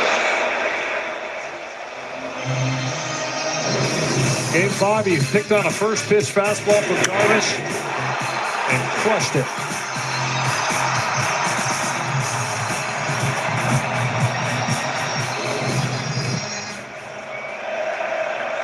Goes from an average player to historically powerful and clutch in the postseason. That's the same postseason home run rate as Manny Ramirez. Tie and run on. Go ahead run at the plate.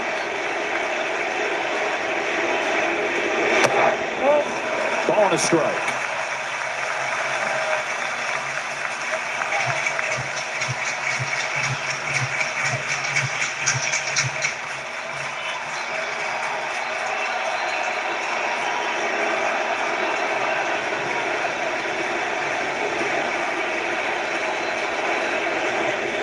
Swing and a miss, 1-2.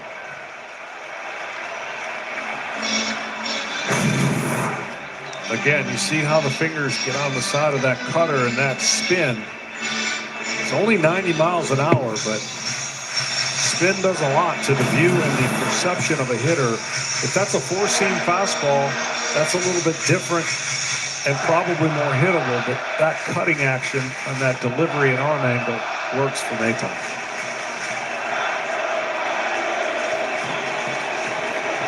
On the 1-2 pitch, Hernandez grounds one to third. Vientos struggles, trucks it to second, one over to first, in time, and a double play.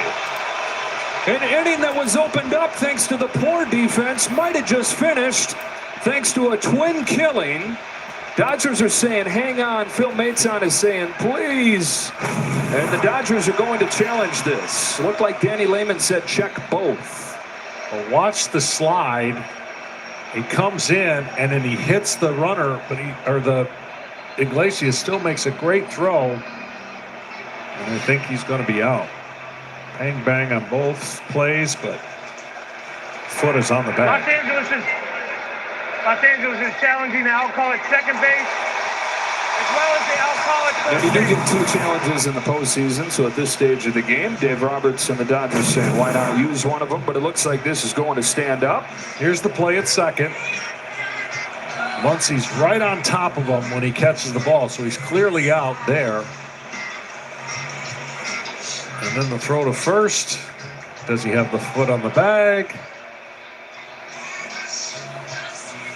Looks like he does. Well, a series that has lacked drama so far, with the Dodgers running out to an early lead yesterday, winning 9-0. The Mets going up 6-0 today.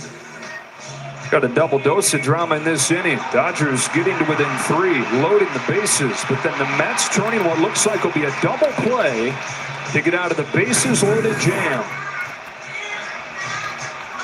And Kike Hernandez, seemingly invincible this time of year, unable to come through this time.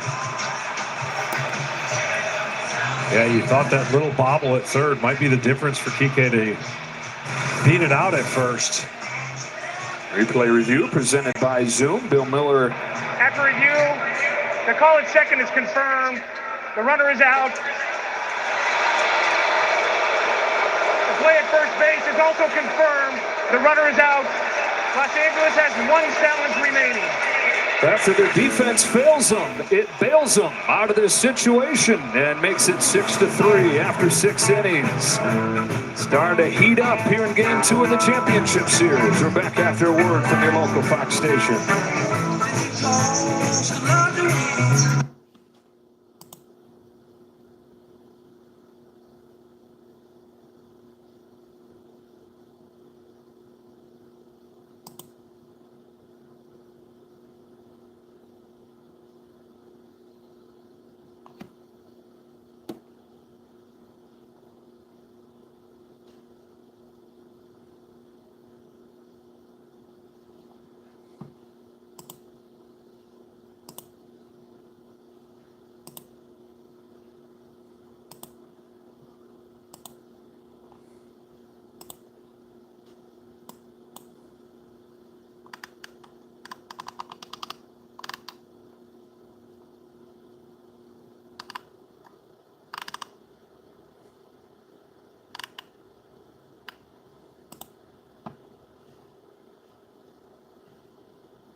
Edman with a 2-run single, but Hernandez grounds into the double play, and 6-3 to the top of the 7th. Part of the order for the Mets, and interesting here that Brent Honeywell is going to stay in the game, John, as the Dodgers have fought back. And Honeywell, who probably the last man on the roster, is going to go out there for a 3rd inning of work. Yeah, a little interesting. Dave must like what he sees, because 3 runs is more than able to come back with 3 innings to play. Here at Honeywell's postseason debut, faces Pete Alonso, who's 1 for 3. And has made a couple good pitches here to get ahead 1 and 2. Well, that breaking ball to go along with the screwball creates 2 lanes, and that was sharp and quick.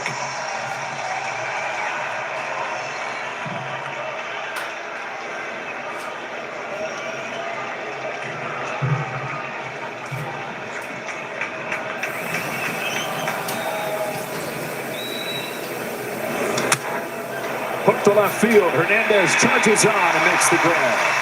Well, we got an issue coming up for the hitters here in about an inning. And that issue is going to be shadows. Right by home plate. After the incredible win over Ohio State, second-ranked Oregon takes on Purdue. Fox College Football Friday, 8 o'clock Eastern, 5 Pacific. Friday night only on Fox. That'll be after us on Friday. Game 5 in New York. Strike 1 on Starling Marte. Off day tomorrow. Game 3 is on Wednesday. It'll be tied at a game apiece. The Dodgers have a comeback in them. It's going to be one of those series, John, where it'll be hard to count either of these teams out at any point. They were the top 2 comeback teams in baseball this year. Yeah, definitely the makeup is there, but Marte down the line, a fair ball, an extra bases for Starling Marte. Came into the game 1 for his last 15. He's got 2 hits today. Put the Dodgers back into the rotation. Their bullpen is really, really good. So the Mets would like to not be in that situation. So far today, they've held off that potential huge inning in the bottom of the 6th. Now, the Mets have had chances to add on to this, but they stranded 7 runners between the 3rd and the 5th innings. Jesse Winker's walked twice. Check swing foul. Fox Foresight powered by Google Cloud. Thanks to Google Cloud for powering these real-time insights on the Mets. 65% chance to get another run here. They've been a great late-inning team in this postseason. They have a big-time contrast from yesterday. Did not get any leadoff hitter on, I don't believe, all game. And then today, they haven't had a clean inning against the Mets. So they've created traffic. They've got their runs. They've gotten some leadoff hitters on. Much different than yesterday's ball game. Honeywell to Winker.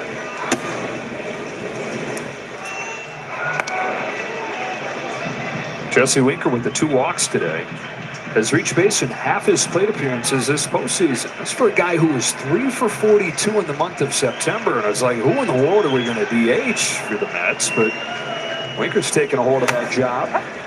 JD Martinez not playing as much. No at-bats in this series. And finally getting production out of that spot that was a league worst spot in September.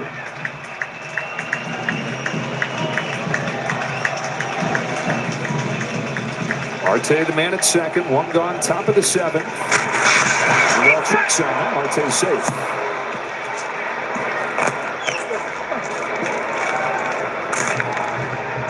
This is all Honeywell here. Nobody stirring down in that Dodger bullpen.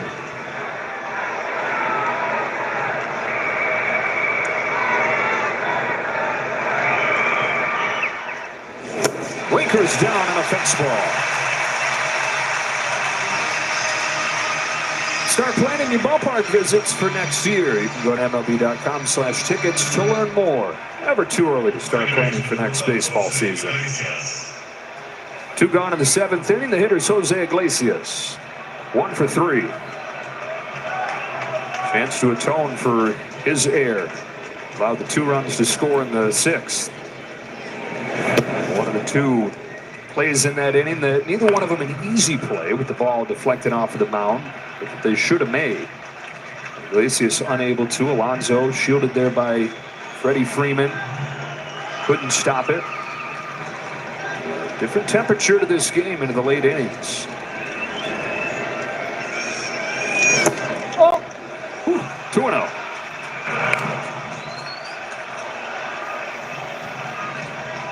Jose Iglesias, runners in scoring position and 2 outs this year. A .440 hitter. That's impressive.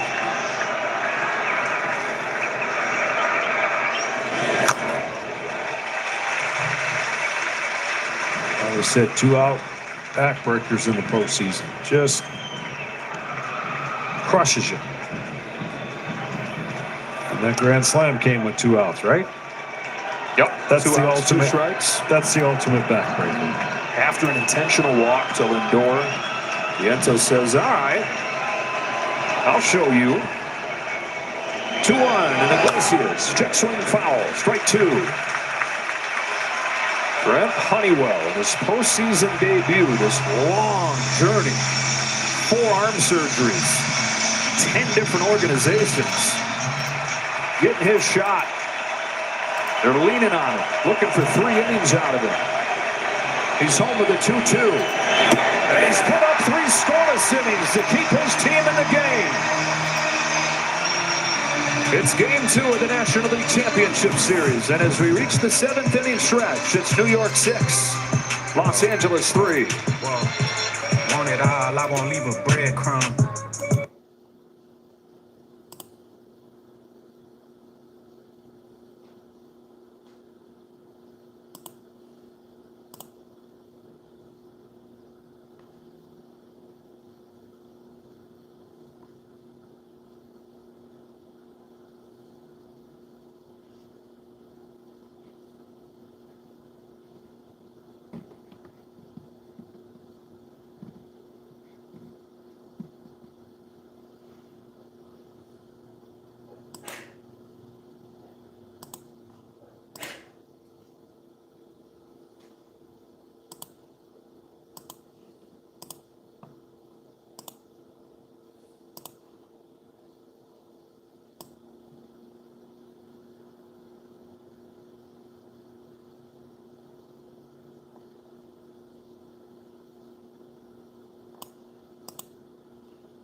Dodgers have scored the last 3 to make this a ball game. Andy Pages leads up the 7th and takes a strike from Phil Maton.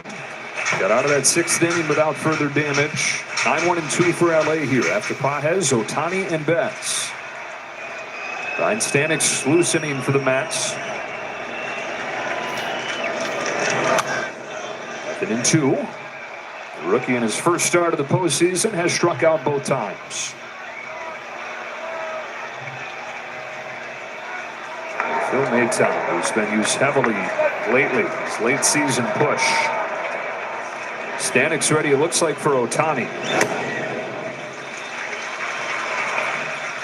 I think that splitter that Stanek has. It's going to be one of the big questions that we were going to learn the answer to as the series went on. How did the Mets approach facing Ohtani out of the bullpen? It was obvious what the Padres were going to do. They went out and traded for Tanner Scott, partially with facing Ohtani in mind, and he completely shut him down. But the Mets don't necessarily have that one guy where you say, okay, this is it. Now, this series goes extra long. They might have found it today in their starter. Coming back in Sean Manaea. Down the right field line. Marte over.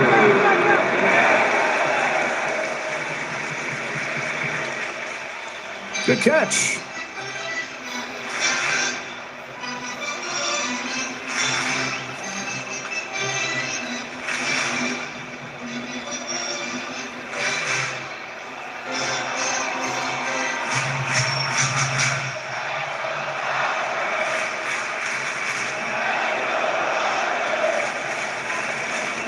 On 2-2, Andy Pages pops it up, fading towards the seats again. Looks like this one will stay in there for Alonso. He's got it. I like the squeeze of the glove before the ball comes down. It's kind of his timing mechanism. Just making sure it's still working. I don't know why that tickles my feather there, Joe. Yep, it works. It works. It's like blink. All right, so it's not quite Stanek yet. Mayton's going to face Ohtani. Ohtani 0 for 3 today. Takes a ball, and all 3 at-bats have come with the bases empty. 0 for 19, 10 Ks in the postseason with the bases empty. Ohtani 2 for 3 with a homer against Mayton. And ahead here 2-0.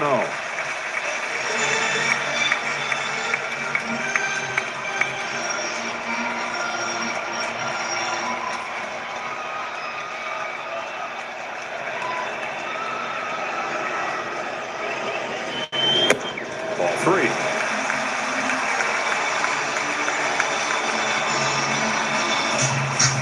Betts waiting on deck. Came through after a walk to Ohtani yesterday, waiting for his chance here. On 3-0, it is a 4-pitch walk.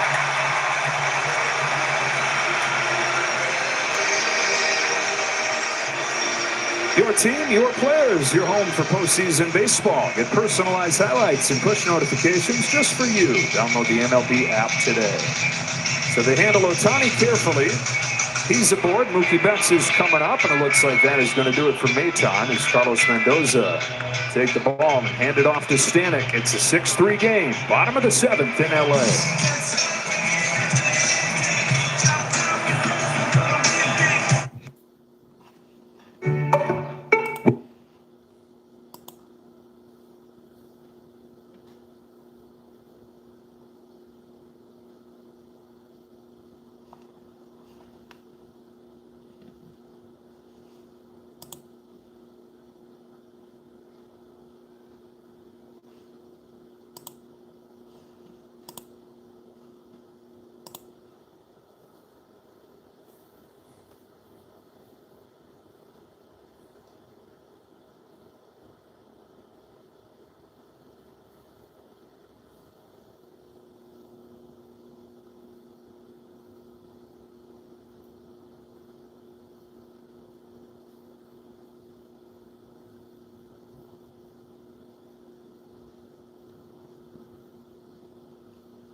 Minor League Championship Series on Fox, presented by Loan Depot. New York 6, LA 3. Ryan Stanek on for Mookie Betts. Well, he's going to have power, and he's going to have that splitter. Splitter on the year, 200 batting average against. Ohtani's at first after the walk. Fastball dumped back, strike one.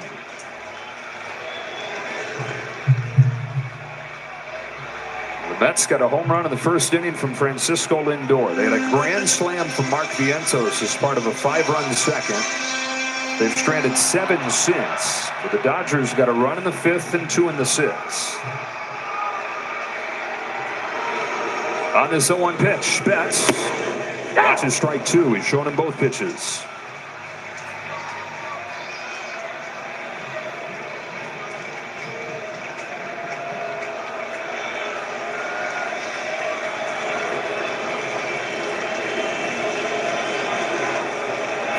Got him on 3 pitches.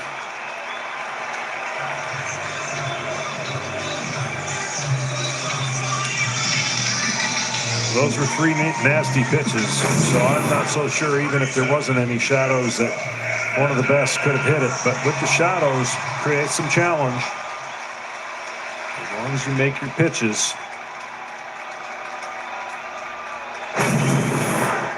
Hernandez, the hitter. Starts him with a fastball. I used to ask my hitter anytime he'd be in this, my catcher, anytime he'd be in this situation, what don't you see? He's like, what? What do you mean? I said, whatever you don't see, I want to throw. Because if you can't see it, the hitter can't see it. Catcher said, all right, we'll try to catch it for you. Ground ball to third, picked up by Vientos. Tosses across in time and ends the inning. Dodgers get a walk from Ohtani, but Stanek comes on and douses any threat.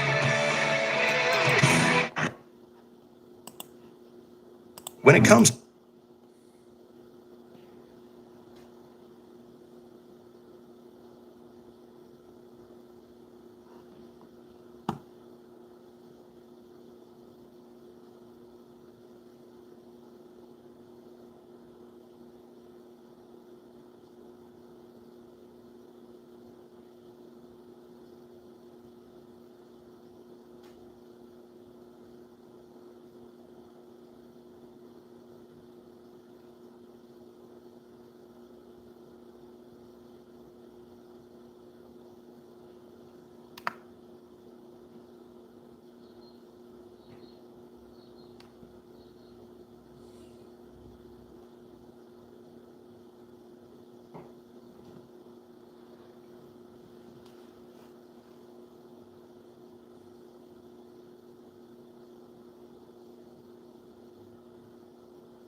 Families affected by Hurricanes Milton and Helene urgently need your support. Help the American Red Cross provide meals and shelter to people when they need it most. Donate today to Hurricane Relief, going to redcross.org/MLB or calling 1-800-RED-CROSS. Edgardo Henriquez comes on. He made just 3 appearances in his big league debut at the end of the season, and they got hit hard in the division series. But he's the choice here for the top of the 8th. That's ball 1 on Tyrone Taylor. Yeah, the score probably changed a lot of things. There's probably some head scratching going on about, I thought this was going to be a bullpen game, similar to the bullpen game in San Diego. But as we discussed, and it's a fair discussion, it didn't work out. And when one guy doesn't get it done, it alters everything. Betts able to find that one. The shades gleaming. For the first out of the 8th. Lindor started it. The end of a long at-bat, a leadoff home run. And then after they walked Lindor intentionally the next inning, a grand slam from Mark Vientos on the 9th pitch of that at-bat. Made it 5-0, made it 6-0. Sean Manaea goes 5 innings. Dodgers scratching back a run in the 5th inning with a home run from Max Muncy and getting 2 in the 6th. And they're all fair discussions. Some are not. Some are an overreaction based on the results, right? And it's just hard to navigate a game when you have unknown factors. And the unknown factor was, could everybody that came in today for the Dodgers do what they did 4 days ago? And that answer quickly was no. Francisco Alvarez takes strike 1. We go down to Ken Rosenthal. Really, the problem here, guys, was Landon Knack could not do what they intended for him to do, which was to hold down multiple innings. But if you look at it, Bonda did well, Honeywell 3 scoreless. They've gotten away with this without using their high-leverage relievers. And, John, we've talked about this. 7-game series versus a 5-game series. Maybe you just don't want to expose those guys in a game when you have this kind of deficit. And winning game 1 certainly buys you a little bit of that leverage to do that. But I'm just saying most people will be talking about why, fair or not, they'll be talking about why did they do what they did against the Padres? It worked so well. And take a commanding 2-0 lead, but that grand slam changed everything.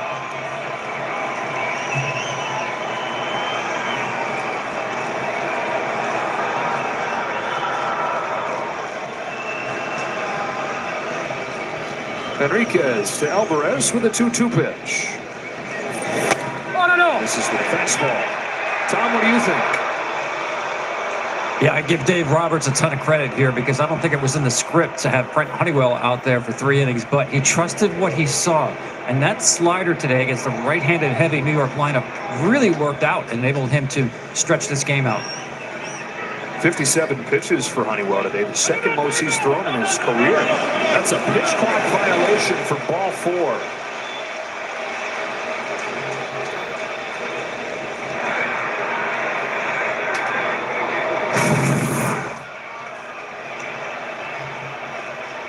Yeah, that can't happen. Number 12, Francisco Lindor. Head of the top of the order. Now you got to face Lindor with a man on. Now, in the same way that the early offense changed the plan, you could argue that the 3 runs for the Dodgers should change the plan here, that you should be using higher leverage arms to keep it right here. Yeah, and they will. And that's, oh, you're talking about for the Dodgers. Right now. Yeah, exactly. And that's, I don't know that you could have predicted the pitchers in the order that they would have come in today's game, coming off this incredible streak that the Dodgers were on, and not giving up a run. But first batter of the game changed it, got him a 1-0 lead. That was nothing. The 1-0 was nothing. It was all about the second inning not getting just a single run. All 6 of those runs against Brazier and Knack. Bonda scoreless inning, Honeywell 3 scoreless. And now it's Enriquez to Lindor with a swing and a miss on a cutter. 4, 5, and 6 coming up for the Dodgers in the 8th inning. We will at some point see Edwin Diaz, almost a sure thing. He's not pitched since last Wednesday. How many outs will they ask for from Diaz? The 1-1. Strike 2.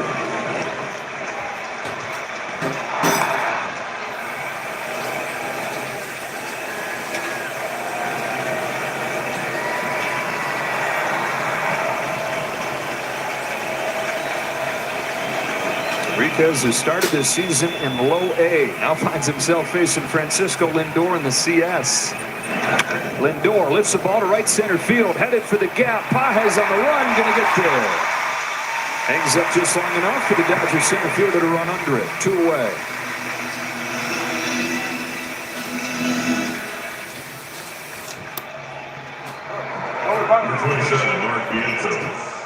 And it's Vientos. 0 for 4, 3 Ks in the first game of this series. 24 hours later, didn't have time to think about it. Shows up, and after the intentional walk to Lindor, grand slam. And star of the game. Ah! 2 years going back and forth between the big leagues and AAA, and he hit 205. He flashed some power, but overall, not that impressive. Started this season in AAA, up for good in mid-May. You don't envision this guy ever going back. Says he gave himself a chance recently with a few days off to reflect on this whole journey, and that it still kind of feels like a dream to him. What he always wanted, of course, but for a while there, it was looking like he was never going to get a chance, full runway to take off. On this 1-1 pitch, chops it over the mound. At second base, Hernandez steps on the bag just for sure, throws over to first, but had the third out at second. So we go to the bottom of the 8th. Heart of the Dodge order coming up, down 3.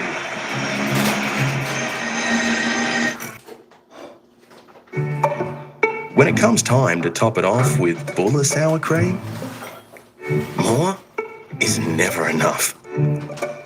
Some things are just unfakeable. Where to from here? What's going to happen now? Will your life ever be the same? Are you really getting what's fair, not just what's offered? Talk to Slater and Gordon, and we'll take it from here. Wait time 46 minutes. You are the 4th person in the queue. You are the 5th person in the queue. When your internet gives you lemons, Shortest person in the queue. You are the worst person in the queue. get Tangerine. Small, but satisfying. New Jack Daniel's Mini.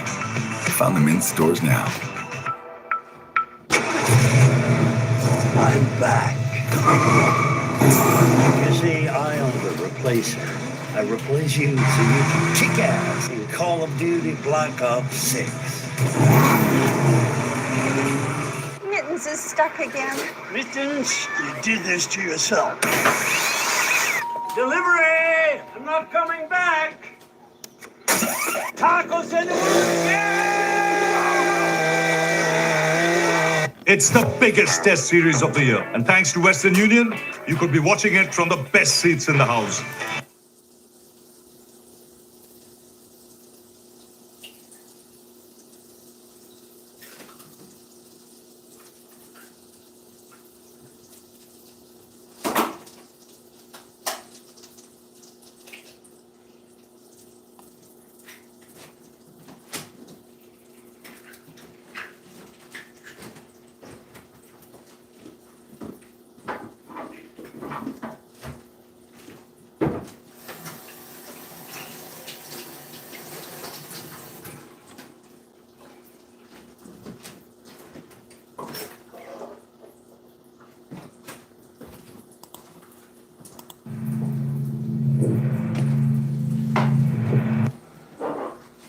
Arcega.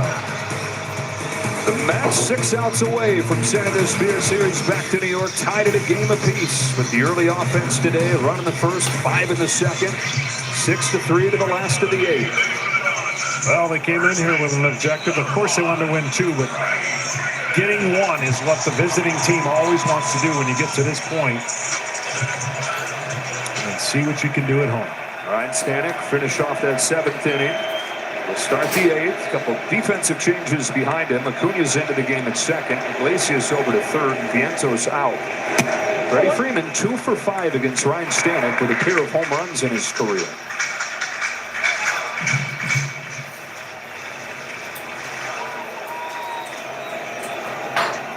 Dodgers are running the 5th on Muncy's home run. 2 runs in the 6th. The bases loaded, 1 out, and a huge double play induced by Maytown.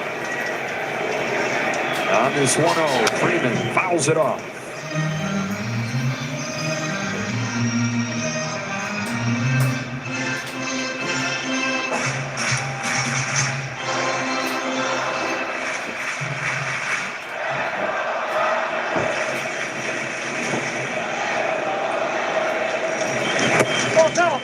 Fades away.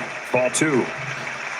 Has such great arm action, not to mention his velocity on his fastball. But when that splitter comes out, you can't really tell the difference. The only time he gets hit is he floats it in the strike zone. But when he's on, boy, it's tough to pick up.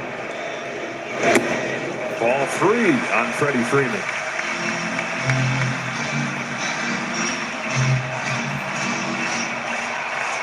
Will Smith, Tommy Edman to follow in this inning for the Dodgers. On a 3-1 pitch, Freeman fouls it off, 3-2. That 6th inning rally started with a pair of walks. That's from Sean Manaea, who's gone 5 innings and given up almost nothing. Some life was injected into this place with those free passes.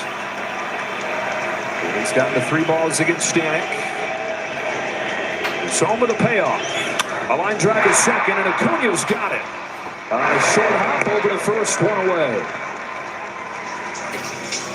The postseason continues tonight on the American League side. Game 1 between the Guardians and the Yankees, 7:30 Eastern, followed by Game 2 in the Bronx tomorrow night. We'll be back for Game 3 of this series from Queens. That's on FS1 Wednesday at 7 Eastern. Yankees are going to have to play a shorter game against the Guardians. The way the Guardians treat their bullpen, after 5, if they've got a lead, they're tough to beat. So same theory. Get out to the lead early. Side for a ball on Smith. Yankees fans been great too. No earned runs in 15 and 2/3. Yeah, they really have rallied when there was so much concern about who's going to be the guy. And traditionally, it's best when you have one guy, but they have settled in at the right time. Smith pulls a line drive to deep left field. Nimmo with a leaping grab. And you can see him limping as he throws on the brakes there, dealing with the foot injury. Had enough range to take extra bases away from Smith.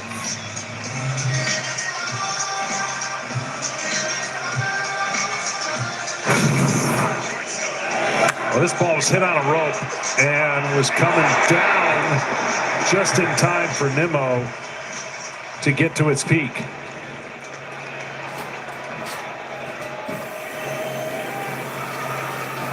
Two up, 2 down for Ryan Stanek. Swing and a miss from Tommy Edman. That's in this inning. 4 up, 4 down overall for Stanek. It's a veteran postseason pitcher the Mets have. All those years in Houston.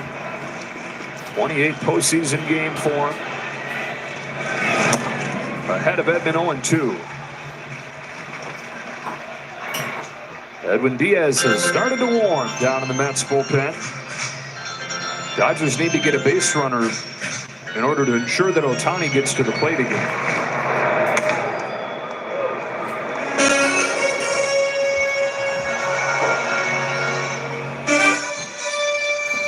Man, I've been down there for those games. That sun is right in the bullpen. Crowds on you. Good environment here in LA.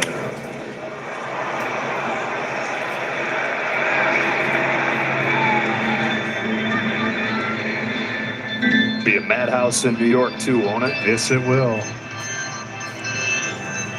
They'll drown out the airplanes. That's right. This time of year. Nimmo tiptoeing his way over there. With every step, buckle.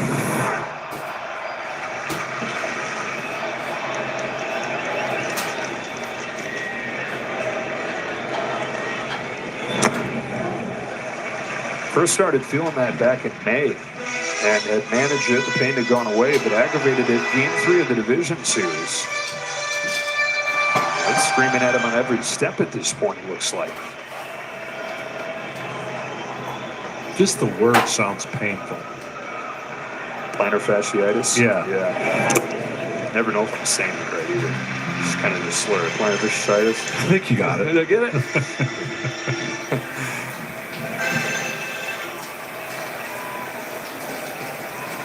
Tommy Evans got 2 hits today, 2 balls, 2 strikes on him. What's that? You know what part of the treatment is? You're not going to believe it. Rolling the golf ball. Self-induced pain to try to break it up. Golf ball, lacrosse ball, baseball, you get it in there too. They just stand on it. Edmonds worked it full. The payoff. Ground ball towards the middle. Base hit. 3rd of the game for Tommy Edmonds.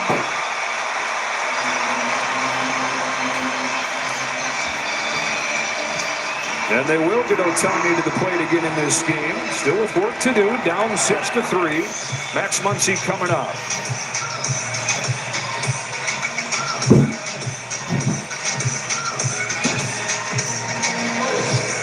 How about Tommy Edman? 3 of the 4 Dodger hits in this game. Yeah, he's hung in there on the count.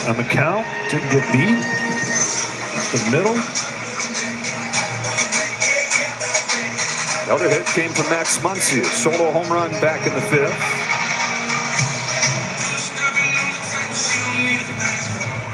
Against this lineup, you just never feel comfortable unless they can't tie it up with a swing. And that's what you want to prevent. The last couple pitches for the Mets just want to keep the tying run off of home plate. The guy in the box.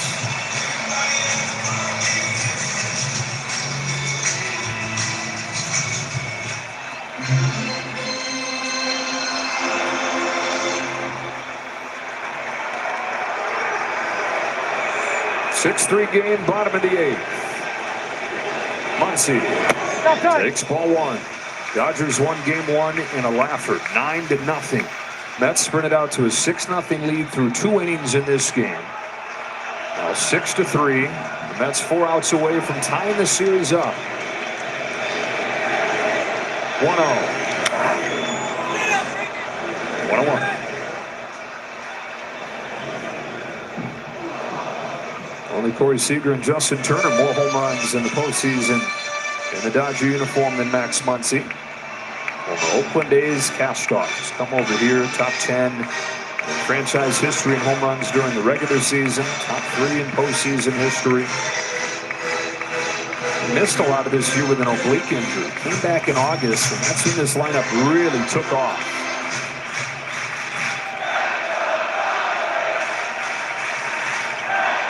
Two-out single for Edman. He's off first as the 1-1 comes home. Muncy takes high, ball 2.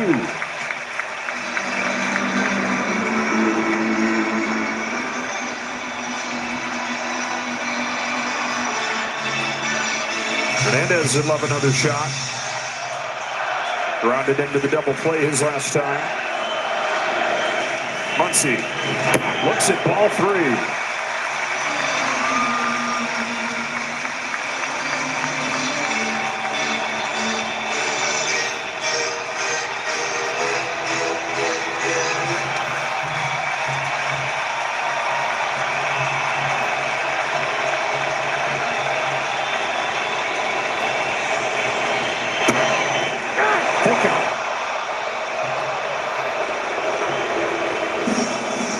Interesting. Went with the splitter. Muncy thought it was down below the zone. Might have been.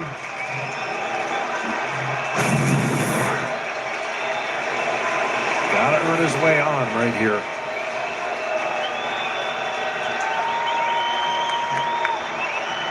Max Muncy trying to get the tying run to the plate in the 8th inning. In a game they trailed 6-0. Edman to get a head start. Here it comes. Ball 4. Tying run comes up. So Max Muncy, after getting the scoring started with a home run in the 5th, twice since then has taken walks in clutch situations. And Carlos Mendoza is going to go to Edwin Diaz and ask for 4 outs. It's Mendoza for Hernandez in a 6-3 game in Los Angeles.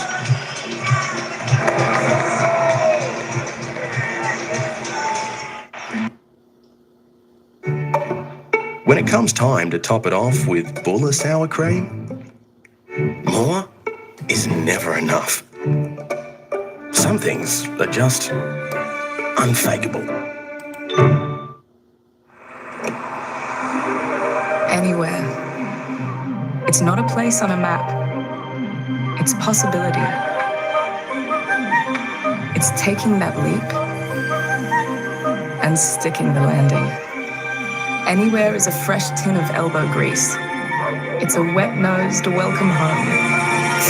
And whatever your anywhere, we're here to help you get there. Go from A to anywhere. Ampol, Australia's own.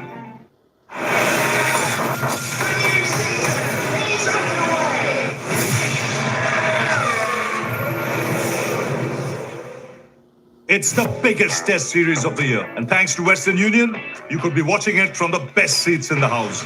Win double passes to see India take on Australia from a corporate box in Melbourne or Sydney.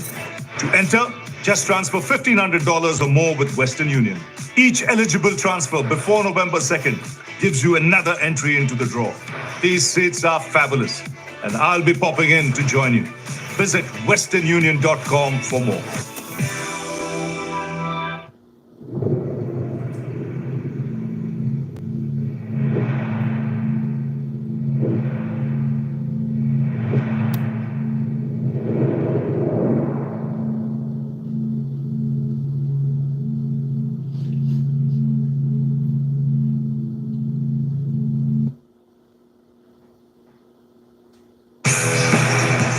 Edwin Diaz, one of the top closers in baseball the last few years, comes back from missing all last year with a knee injury.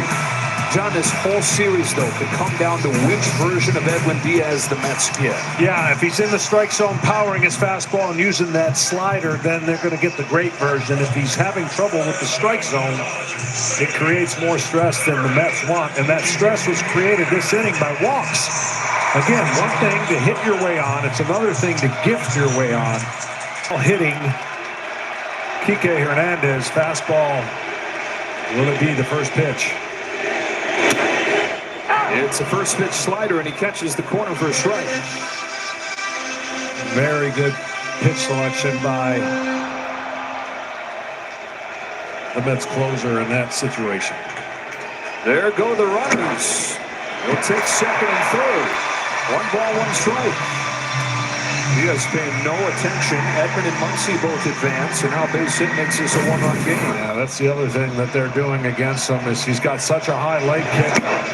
Takes him so long to get. That's his easy stolen base.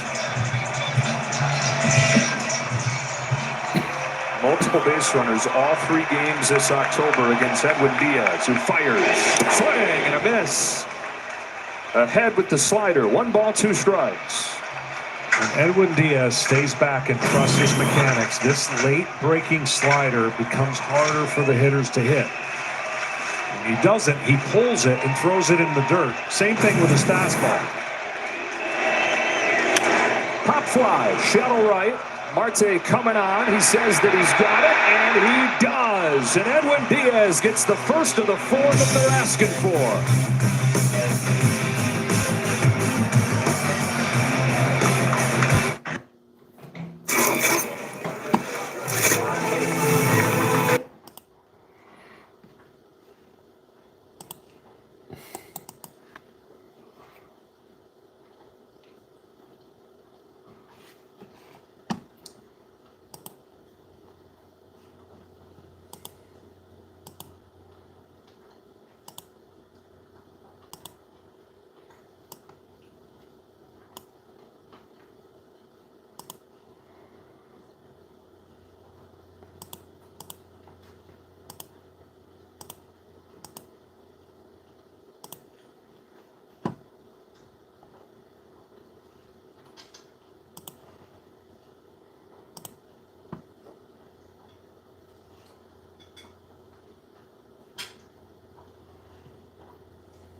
Wear what the players are wearing on field during the postseason. Check out the largest selection of authentic jerseys, caps, hoodies, t-shirts, and more at MLBshop.com. 3, 4, and 5 for New York in this ninth inning. Nimmo, Alonso, Marte. Enriquez stays on to pitch for the Dodgers. LA in the ninth inning has 9, 1, and 2 coming up. Against Edwin Diaz, will look for a 4-out save. Well, this young man has a great arm, and I'm sure a little bit of nerves in that first game where he came in and Padres kind of jumped all over him. A little settled in now. 100 miles an hour. Start of the season at low A. Every little rung on the ladder he's touched this year. Made it all the way to the big leagues at the end.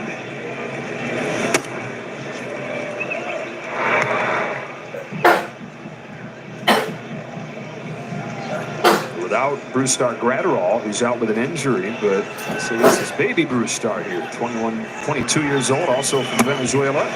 He strikes out Nimmo for the first out of the ninth.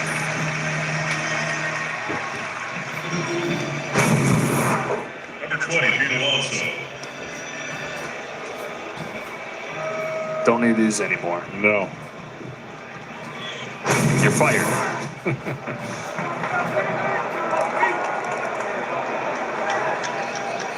It's Alonso. He's got one of the Mets' 8 hits today. New York raced out of the gates with a run in the first inning, the 5 in the second. They've left 8 on base since then, giving the Dodgers a chance to make things interesting. Dodgers, though, have left their own traffic out there. Chances in the 6th, bases loaded, 1 out, couldn't get anybody in. 2 on in the 8th, couldn't capitalize. And they'll have to do it in the 9th.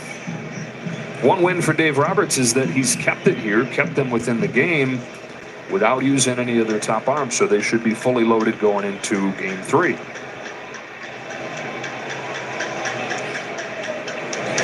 Well, the key's going to be, right, 3 in a row. Guaranteed 3 in a row if they come out of here with a split, and guaranteed to use your relievers 3 games in a row. So the off day, not using them really in the first 2 games for that much. We'll see how that plays out in New York. The other thing Dave Roberts told Ken Rosenthal when he talked to him back early in the game is we'd like to have enough offense here to get their top guys into the game, and they've been able to do that. Stanek after Maytown, and now Diaz. Whether it ends in a complete comeback or not, that mission accomplished. Full count on Alonso. And these Mets, such a resilient bunch all year. I mean, left for dead so many times. At 11 games below 500, 2 months in. They've made a season out of coming back and responding. Nothing new today. All 4. That's a walk for Alonso.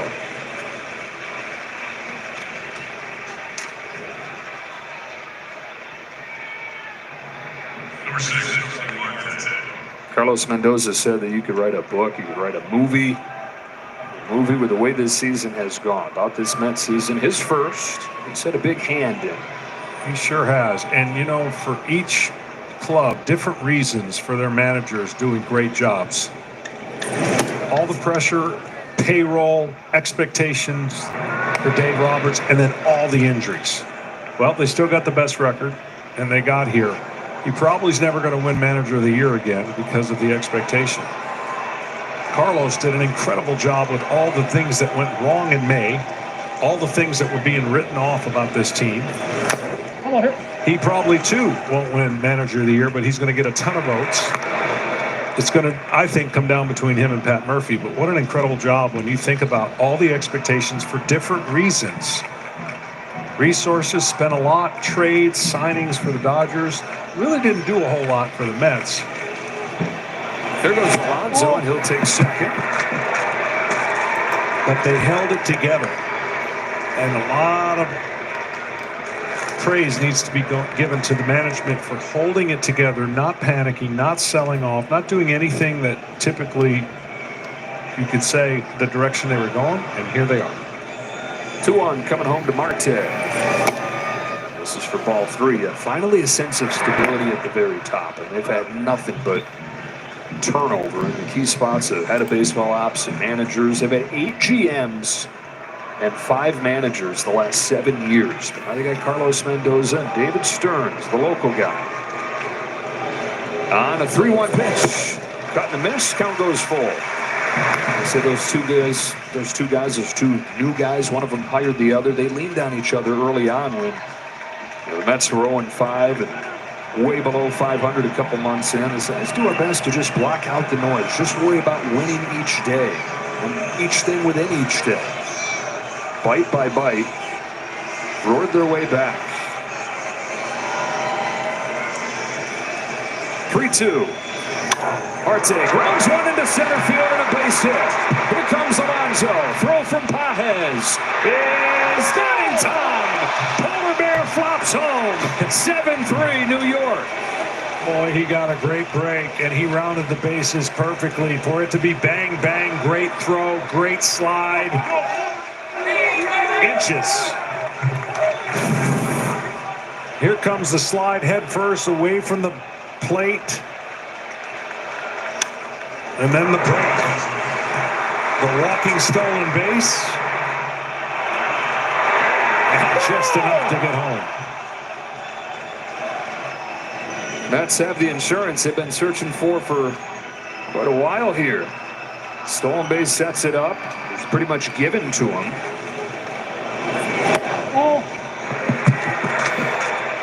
And the base hit from Marte, his 3rd one of the day, brings home Alonso. What a great throw, though, to make it that close. Just a little bit off. And Alonso, 3 stolen bases in 162 regular season games. 2nd stolen base of the postseason. He had one against the Phillies as well.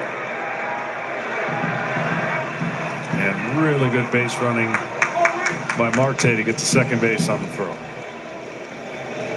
Winker with one away, ball 1.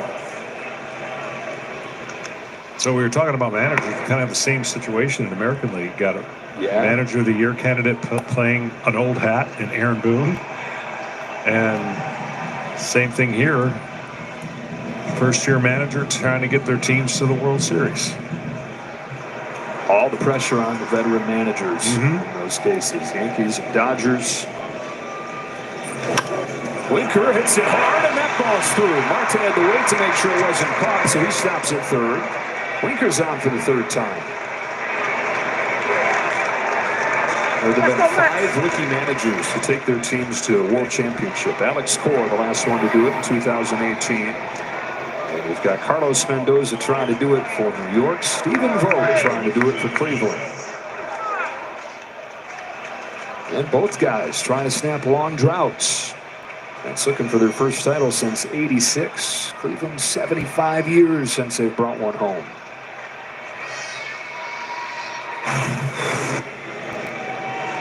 First and 3rd, one away. Looking for more with Iglesias.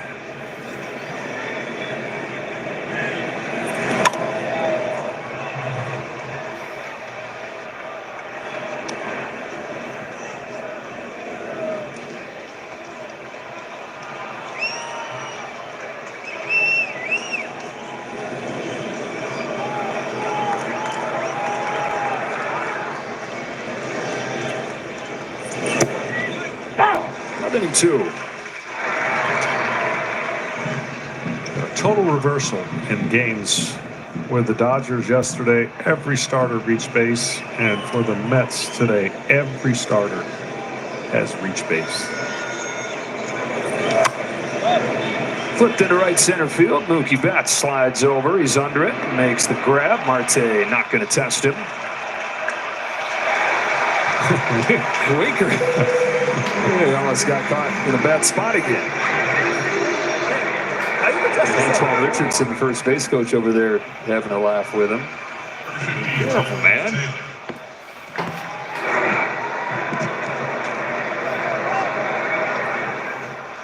Tyrone Taylor. I mean, everybody's contributed in this game. Tyrone Taylor had an RBI double that made it 2-0 before the grand slam back in the 2nd. He's reached 3 times out of the 8th spot. He really has. He's created some traffic on the bases, deep in the lineup, with some really quality at-bats.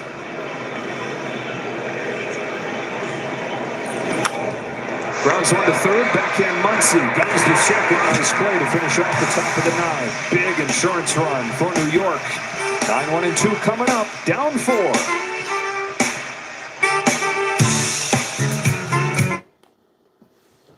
Wherever adventure takes you, lead the way. It's not where you go, it's how you show up. Let the memories define you. The best is yet to come. Master your summer, master your style. Peter Jackson.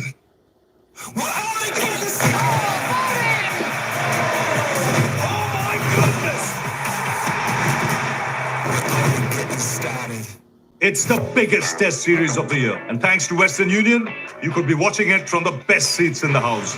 Win double passes to see India take on Australia from a corporate box in Melbourne or Sydney. To enter, just transfer $1,500 or more with Western Union. Each eligible transfer before November 2nd gives you another entry into the draw. These seats are fabulous, and I'll be popping in to join you. Visit westernunion.com for more. We build the homes you live in. The places you work. The places you learn. The healthcare facilities that take care of your loved ones. Places for your community. And we provide the tools and materials to build them. We build the infrastructure that keeps you moving. From regional Victoria to Metro Melbourne. Who are we? We are the master builders. Is your builder a master builder? We all know life goes way too fast, especially with kids. But with the 7-seat Isuzu MUX, you can savor every second. From the moment you take them home for the first time, to what feels like 10 minutes later, when you're picking them up from a gig in the city. Live your own way in the 7-seat Isuzu MUX.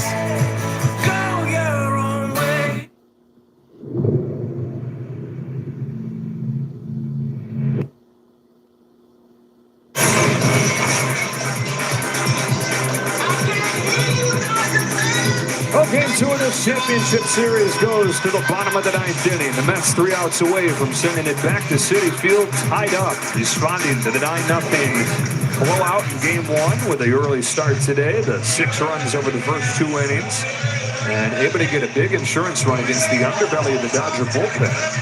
As Enriquez stays on for a 2nd inning, Dave Roberts stays away from his top relief arms. And it's a 4-run game instead of a 3-run game. Trying to get to Diaz with 9-1 and 2 coming up.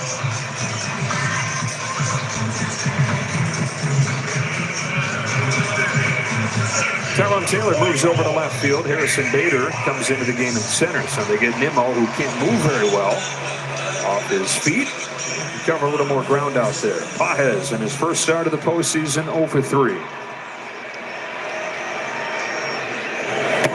Diaz is able to get the first big out in the 8th inning. With a tying run at the plate, he got Kike Hernandez to fly out. Well rested, hasn't pitched since Wednesday. First time he'd have been able to say well rested about Edwin Diaz in a while. Yeah, and that's the key right there. Fastball command, go right after the first couple hitters. You got to lead, and just don't create any drama by walking anybody. Pajes up the middle and a leadoff base hit. His first postseason hit.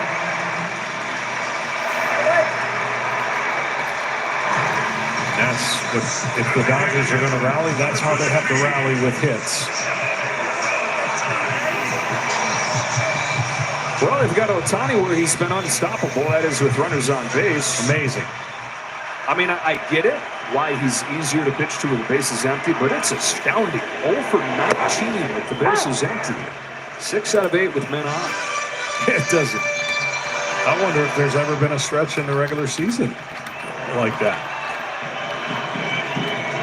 Do you see him changing his approach at all, or they're just pitching him that much tougher? Well, no, honestly, everything about Ohtani seems the same. He's just getting beat to the point of where his attack mode and his power has been taken from him. And the lefty did a nice job, Minaya, neutralizing what makes Ohtani so good. 0 for 4, 4 Ks lifetime against Diaz. His 2-1 pitch. is not close. It's ball 3. Pages into second.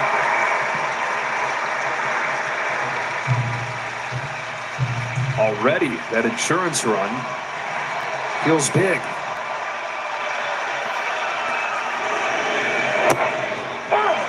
Come on back, 3-2. And if I say there's only one thing that's kind of neutralized Ohtani, they've been getting the ball to the outside part of the plate. And that's where he's vulnerable. But I'm sure he's sitting there going, good luck trying to do that the rest of the series. 16 out of his last 19 in these situations with runners in scoring position. He takes the walk, and the first 2 have reached for LA.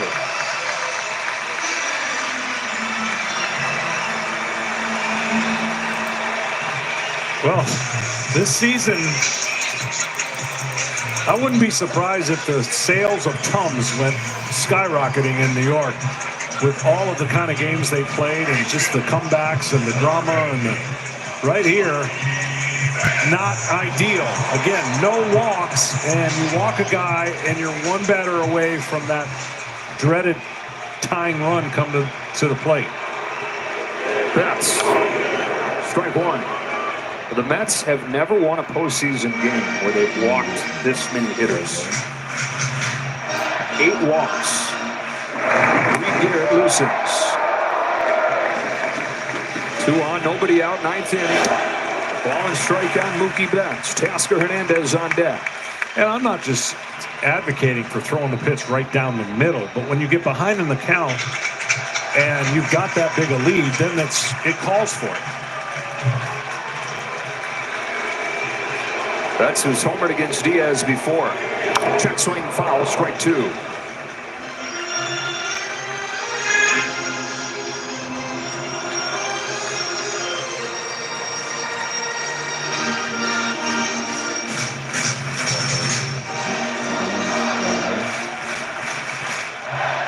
Single from Pages, walk from Ohtani. Mookie Betts lays off that high fastball, and the count evens up. That was a really good pitch that would tie up most hitters, but not Mookie Betts. Again, your action pitch right here, 2-2. Got him with a fastball for the first out of the 9th.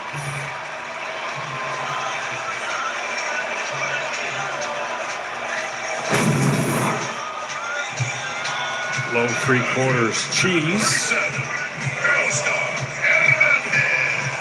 The game 4 of the division series, John, he walked the first 2 hitters, and then they had a meeting on the mound, and all of his teammates implored him, dude, just trust your fastball. It is unhittable when you attack with it, and he struck out the next 3 to end the game and end the series, and he's trusting his fastball here. Strike on Hernandez.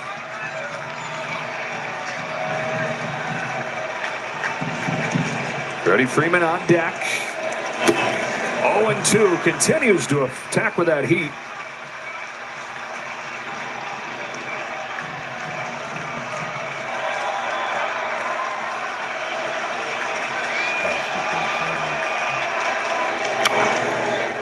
Sticks with it. Fouled off. Still 0-2.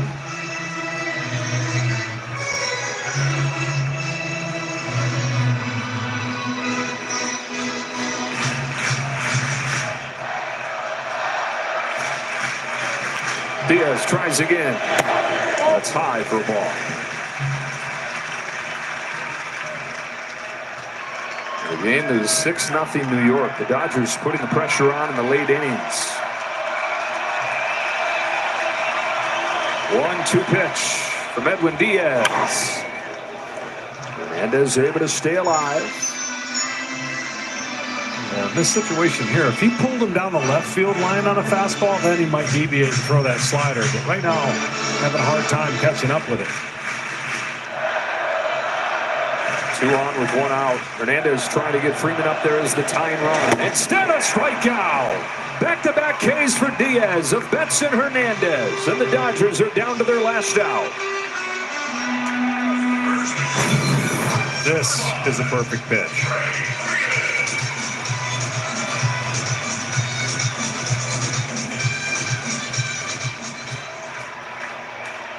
By him by the time he pulled the trigger. Freddie Freeman, the last hope for LA. Strike one.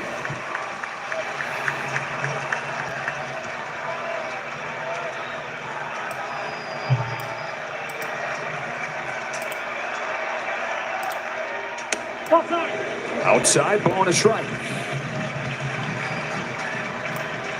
Xiaomi Mi in position to win this game. His first career postseason win in the division series. Freeman shoots it foul, and there's a strike away.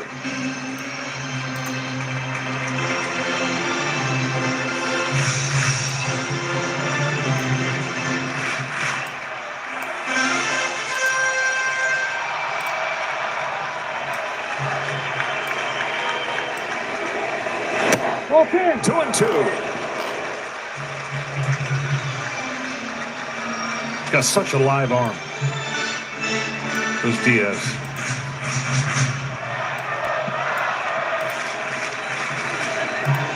Deuce is wild in the ninth. 2 on, 2 out, and a 2-2. And a bounce back win for the Mets in game 2.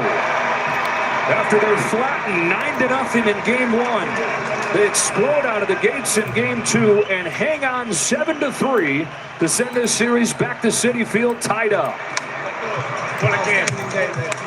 Two really good teams do things a different way to get their wins, but the Mets believe in their team, and the Dodgers show you what they can do when they were up against elimination. It's going to be a great series as we head to New York.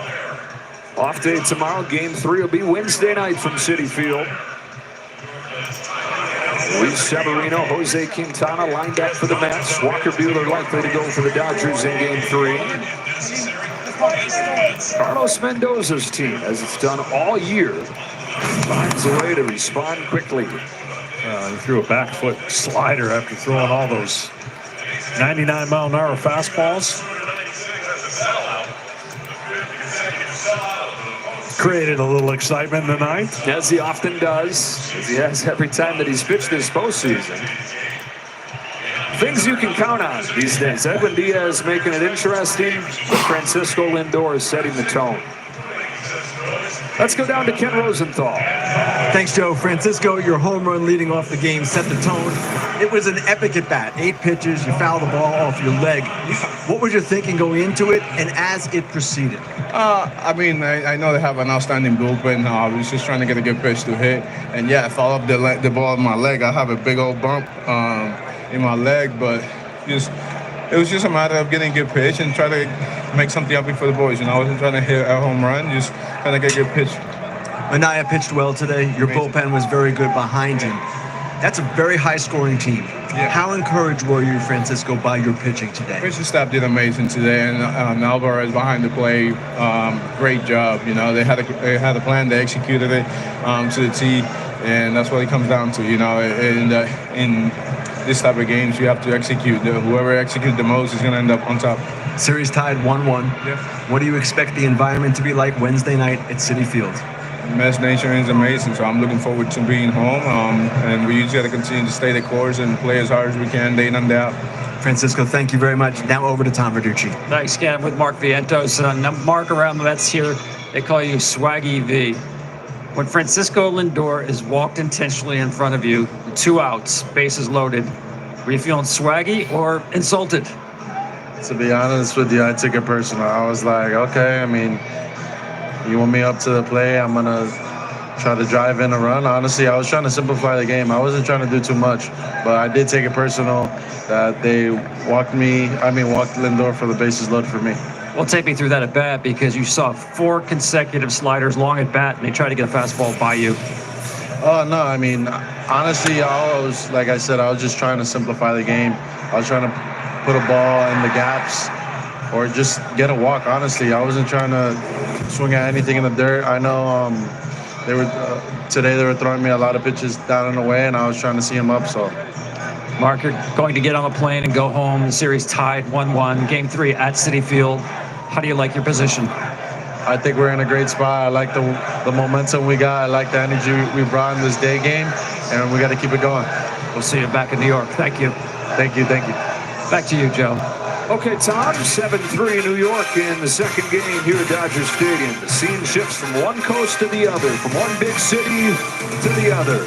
Big stars ready to have the post-game show for you. Kevin Burkhardt and the boys to recap Game 2 as the New York Mets have tied this best-of-7 National League Championship Series up at a game apiece. The studio takes over on the other side of this break.